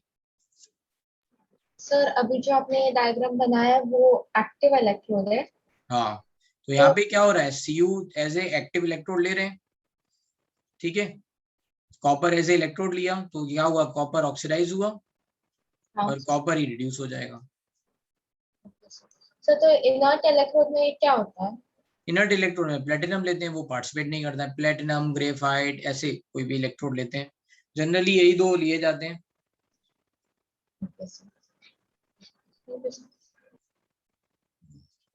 ये इस बात पे भी डिपेंड करता है कि इनमें सस्ता कौन है, प्लेटिनम महंगा है तो ग्रेफाइट ज्यादातर यूज किया जाता है, ज्यादातर। ये सर पेंसिल ही लगा देते हैं कई जगह तो। अब ये नहीं पता है, देखो मुझे कहाँ लगा रहे पेंसिल, राइट, ठीक है। अब ये हो गया CuSO4 का, इसमें लास्ट है, last D, electrolysis of H2SO4। इसमें भी दो पार्ट हैं, dilute H2SO4 and B concentrated H2SO4। ये कंसंट्रेटेड H2SO4 वाली रिएक्शन आती है आपकी, ठीक है, इन प्रिपरेशन ऑफ, देखेंगे आगे, used in preparation of H2O2, देख लेते हैं अलग अलग। जैसे डाइल्यूट वाले केस में एनोड होगा क्या, एनोड पे ऑक्सीडेशन, कैथोड पे रिडक्शन। तो dilute H2SO4 is nothing but electrolysis of water वाला केस हो गया एक तरह से, similar to electrolysis of water, ठीक है। तो यहाँ पे क्या होगा, H+ है रिडक्शन के लिए और H2O है रिडक्शन के लिए, कौन रिड्यूस हो जाएगा, H2, है ना, इसका -0.83 वोल्ट, इसका 0 वोल्ट। रिडक्शन के लिए जिसका SRP वैल्यू ज्यादा वो आगे, ऑक्सीडेशन के लिए जिसका SRP वैल्यू कम, ठीक है। यहाँ पे कौन कौन है, H2O, SO4 2-, राइट, तो ये O2 और ये H2O8 1.23 वोल्ट एंड ये 2 वोल्ट। तो यहाँ पे ये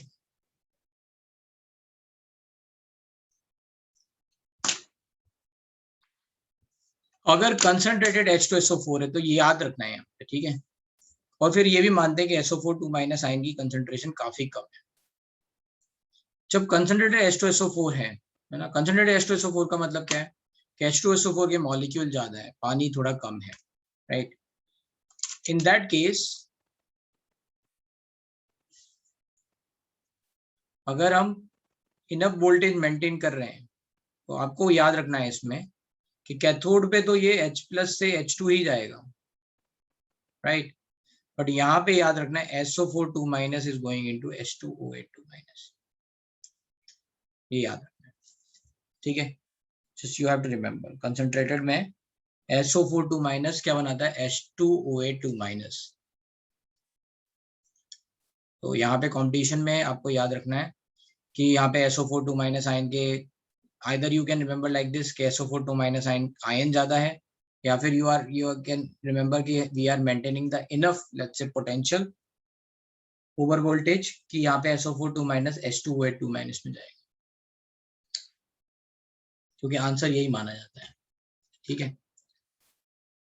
तो ये H2OH 2- फिर क्या करता है, ये बनाता है H2SO8, इसको बोलते हैं मार्शल्स एसिड। मैं आगे बता दे रहा हूँ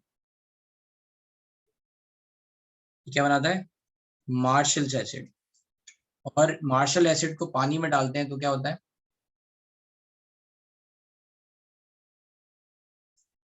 तो ये मार्शल एसिड का स्ट्रक्चर कैसा होता है पहले इधर, है ना, तो यहाँ पे लिख लेते हैं। ये भी कई बार IIT में पूछा गया है मेन सेंस में, hydrolysis of H2H2OH, preparation of H2O2।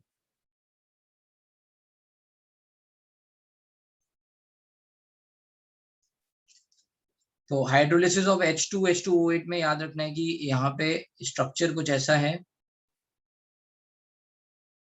परऑक्सी bond है बीच में,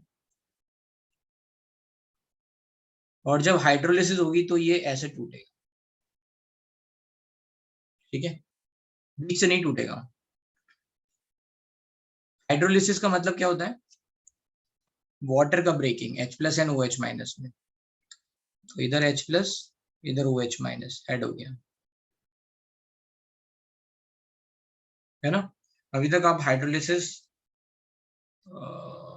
अभी ऑर्गेनिक में शायद स्टार्ट नहीं हुआ होगा। जब भी हाइड्रोलिसिस करनी है, जैसे कहीं पे लिखा है नाइट्राइल CN ग्रुप, ठीक है, तो आपको क्या करना है, धीरे से 3 बॉन्ड तोड़ रहे हैं तो 3 बार वाटर जोड़ दो, सॉरी उल्टा, OH H+, OH H+, OH H+, तो ये क्या बन जाएगा NH3, और ये C पे 3 OH। आपको पता है जेमडाइऑल तो अनस्टेबल होते हैं, तो 2 OH मिलके बना लेते हैं C double bond O, answer हो गया C डबल बॉन्ड OH, ठीक है। जितने बॉन्ड तोड़ेंगे उतना ऐसे H2O ऐड कर देंगे, ये ट्रिक है। कहीं पे लिखा है C double bond N, right, मान लो यहाँ लिखा है R, ये बॉन्ड टूट रहा है तो ये क्या बन जाएगा CHO, 2 OH लगेंगे, 2 H मतलब CHO, और ये क्या बन जाएगा RNH2,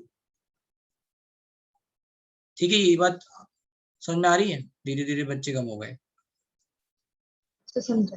है ना। जितने बॉन्ड तोड़ोगे उतने H+ OH लगा देने हैं। यस।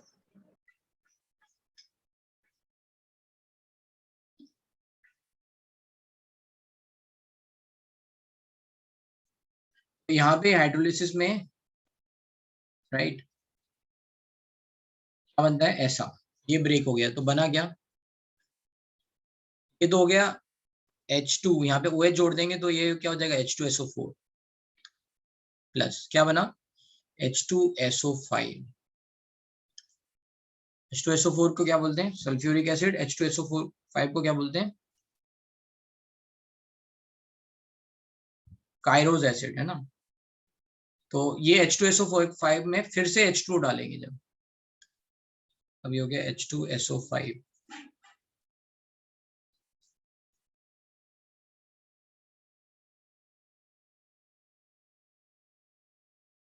जब H2SO5 में फिर से एसिड, फिर से वाटर डाल रहे हैं, इसकी हाइड्रोलिसिस हो रही है,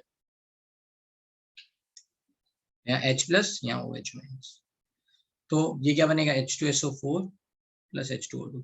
तो ये डायरेक्टली कई बार सीधे ही रिएक्शन लिख देते हैं कि भाई, तो ओवरऑल रिएक्शन क्या होगी H2H2OH plus 2H2O will give 2 times H2SO4 plus H2O2, तो ऐसे प्रिपरेशन ऑफ H2O2 आ गई। बट इसमें ये याद रखना है कि ये स्टेप बाय स्टेप में जाएंगे तो ये H2SO5 बनाएगा, ठीक है। परऑक्सी सल्फ्यूरिक एसिड, यस ये भी बोल सकते हैं, ठीक है।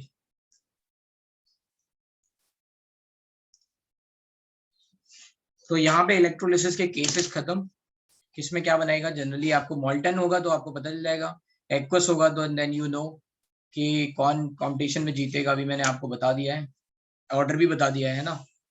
अगर रिडक्शन की बात कर रहे हैं तो जितना जो सबसे नीचे है वो रिड्यूस होगा पहले। ऑक्सीडेशन की बात कर रहे हैं कहीं पे एनोड पे, तो जो सबसे ऊपर है वो ऑक्सीडाइज होगा।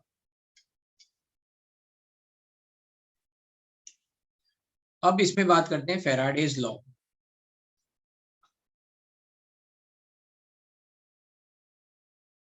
इतना यहाँ लिख लो पहले, Faraday's law of electrolysis. Sir इस टॉपिक स्टार्ट करने से पहले इस टॉपिक में मुझे एक डाउट है, पूछ लो? पूछ लो। सर मेरे को ये inert electrode and active electrode वाला कॉन्सेप्ट नहीं समझा। इनर्ट इलेक्ट्रोड का मतलब ये ऐसा है जो देखो भाई, मैंने आपको ये बताया था ना कि क्लोरीन हाइड्रोजन, इसमें कोई क्लोरीन का कोई मेटल थोड़ी ना है, सॉलिड के इलेक्ट्रोड डाल दिया क्लोरीन का। हाँ। तो वहां पे क्या करते हैं, एक असिस्टेंट के लिए ऐसा इलेक्ट्रोड लेते हैं जो रिएक्शन में पार्टिसिपेट ना करे बट इलेक्ट्रॉन का फ्लो बना के रखे सॉल्यूशन के साथ। अच्छा, है ना, सॉल्यूशन या फिर गैस जो भी है उसके साथ इलेक्ट्रॉन का फ्लो बना के रखे, ठीक है। हाँ।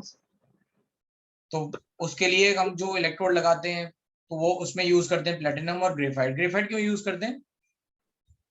ग्रेफाइट में आपने पढ़ा होगा, ग्रेफाइट हमने केमिकल बॉन्डिंग में पढ़ाया था कि इलेक्ट्रॉन का फ्लो बन जाता है डबल बॉन्ड के कारण, है ना। यस। है ना, लेयर्ड स्ट्रक्चर होता है ना, तो लेयर्ड स्ट्रक्चर में it behaves as good conductor of electricity. Thank you sir.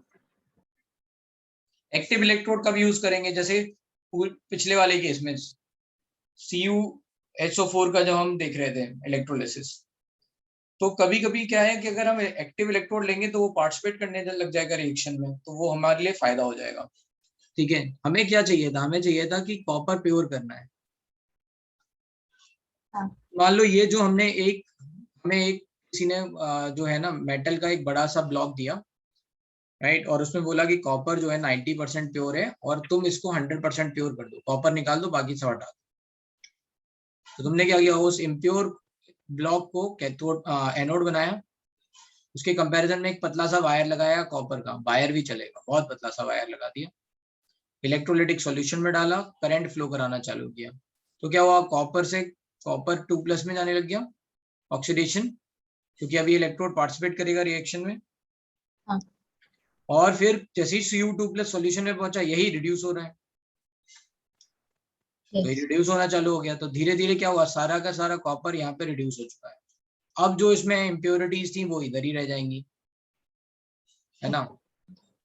अगर मान लो उनका ऑक्सीडेशन हो भी जाएगा, मान लो कोई इम्प्योरिटी ऐसी है जो कॉपर से ज्यादा रिएक्टिव है, मान लो जिंक विंक थोड़ी बहुत इम्प्योरिटी है, तो उसका रिडक्शन नहीं होगा। समझ में आया? तो वो सॉल्यूशन में पहुंच जाएगी, मान लो ऑक्सीडेशन हो गया, सॉल्यूशन में पहुंच भी गई, तो यहाँ पे रिडक्शन नहीं होगा, तो आपको ये प्योर कॉपर मिलेगा। Yes sir, thank you sir. Less reactive impurity जैसे Ag और सिल्वर होंगे, वो इसी इलेक्ट्रोड में रह जाएंगे, उनका तो ऑक्सीडेशन भी नहीं होगा। ऐसा इसके लिए यूज करते हैं, ठीक है। और कोई डाउट यहाँ तक? तो 5 मिनट का ब्रेक दे रहे हैं, उसके बाद आधा घंटा और पढ़ाएंगे, ठीक है। सर मतलब इसमें इम्प्योरिटीज जिंक टाइप कुछ रहेगा तो तब हम ये डायरेक्ट एक्टिव इलेक्ट्रोड नहीं बना सकते ना उसका? क्यों नहीं बना सकते? वो भी भाई हमारा टास्क क्या है, हमें तो कॉपर प्योर करना है, ये हमारा टास्क है। हाँ। तो उसमें जिंक अगर रहेगा तो जिंक ऑक्सीडाइज हो जाएगा, मान लो खत्म हो गया, जितना जिंक था सारा ऑक्सीडाइज हो गया, उसके बाद नंबर किसका आएगा, फिर से कॉपर। जिंक तो खत्म हो चुका है ना, मान लो यहाँ पे 5 ग्राम जिंक था 100 ग्राम में, खत्म हो गया, फिर से किसका आएगा, कॉपर का नंबर। अभी हम इलेक्ट्रिक करंट पास करते जा रहे हैं ना, यस सर। तो कॉपर फिर यहाँ पे ऑक्सीडाइज होना चालू करेगा। अब जब रिडक्शन की बात होगी तो क्या Zn2+ रिड्यूस हो जाएगा, CO2 प्लस से? नहीं, तुम्हारा टेस्ट है 3 बजे, तो फिर जाओ भाई, टेस्ट है आज। चलो इलेक्ट्रोलिसिस फिर नेक्स्ट क्लास में पढ़ो, ठीक है। एमटी टेस्ट शेड्यूल आ गया? हाँ सर आ गया। क्या है नेक्स्ट बताओ। Sir kinetic. तो केमिकल काइनेटिक्स। मुझे दिख नहीं रहा, कब आया? कोई शेयर करो।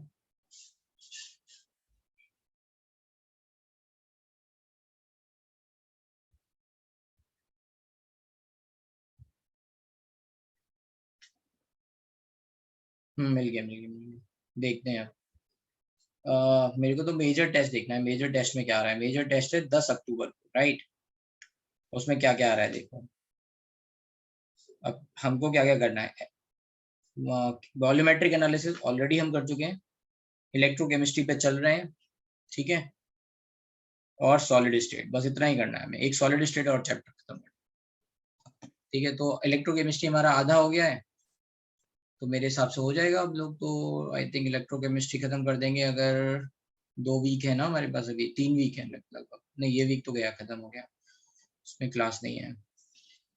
तो 2 वीक है अभी, 2 वीक में आराम से खत्म हो जाएगा इलेक्ट्रोकेमिस्ट्री।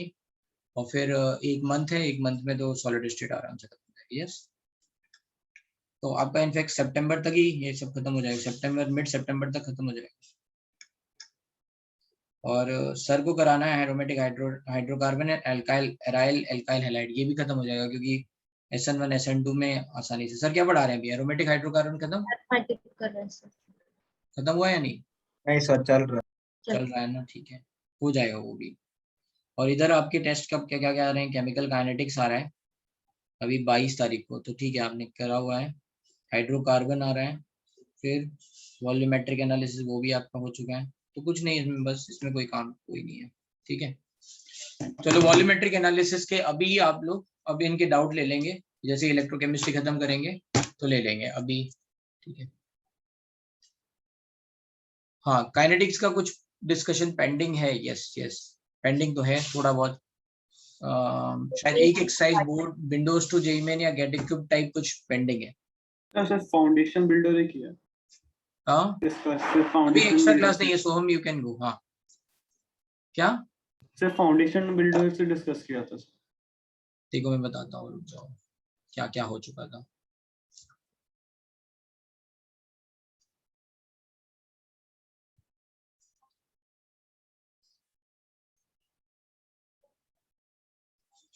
यहाँ से करना है, get equip to IIT JEE, ये नहीं हुआ है। बाकी पीछे वाले सारी चीजें हो चुकी है।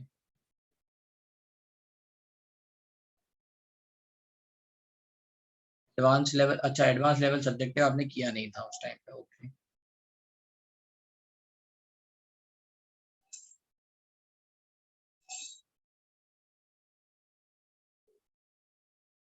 तो फिर ये सब्जेक्टिव हुआ है फाउंडेशन बिल्डर, और इससे पहले ये जो भी ऑब्जेक्टिव है, बस इतना ही हुआ है ना। यस हाँ ठीक है। अभी आप लोग ऐसा करना कि ये जो भी है बचा हुआ, get equip to advance level subjective और भी है, ये सब कर लेना, ठीक है। केमिकल काइनेटिक्स का 22 को है ना, उससे पहले एक बार डाउट लेना है। तुम लोग कब खाली हो, एक्स्ट्रा क्लास लेनी हो डिस्कशन के लिए? Sir Sunday. संडे को खाली हो, ठीक है। तो फिर मैं बताता हूँ, अगर संडे को मैं खाली हुआ तो बताता हूँ, डिस्कशन क्लास ले लूँगा, ठीक है। और कोई चीज? ठीक है। अब तो अभी ये पूरा तो खत्म हुआ नहीं है, इसमें आधे अधूरे क्वेश्चन हो पाएंगे, इससे बेटर है कि इसको भी नहीं करना। पुराना इलेक्ट्रोकेमिस्ट्री का जितना भी है वो खत्म कर दो, पुराना जितना भी हमने बोल रखा था, ठीक है, उसको फिनिश कर देना है। Okay sir. एक मिनट देख लेते हैं कहाँ पे है।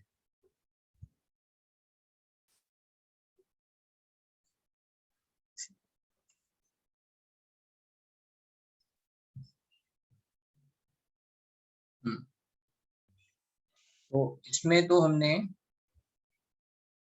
आपको थोड़ा और आगे कर सकते हो आप,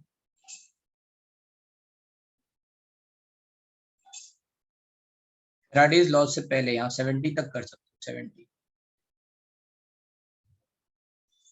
देखो ये क्वेश्चन है, copper sulphate solution is electrolyte using copper electrode, the reaction taking place at anode is. Anode पे क्या होगा, कॉपर ही ऑक्सीडाइज होगा, राइट। ऐसे ही क्वेश्चन है।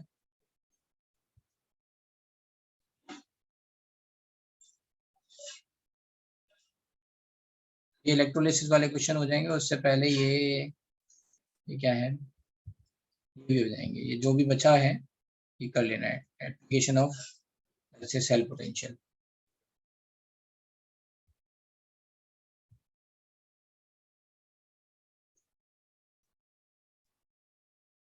ये इतना हो गया 70। यहाँ पे application and electrolytic cell, electrolytic cell में आएंगे क्वेश्चन फैराडेज लॉ वाले। तो यहाँ तक करना है 34 तक, ठीक है, 34 तक। चलो नेक्स्ट क्लास में डिस्कस करेंगे ये, और इलेक्ट्रोलिटिक सेल खत्म करेंगे। फिर उसकी अगली क्लास में हम लोग डिस्कशन करा देंगे आपका। एक मैं ऐसा करूंगा, मैम को बोल दूंगा एक एक्स्ट्रा क्लास लगवाने के लिए नेक्स्ट टाइम टेबल में ही, ठीक है, खुद ही मैनेज कर देंगे time. Thank you sir, bye sir. Thank you, sir. Thank you, sir. Bye. Thank you.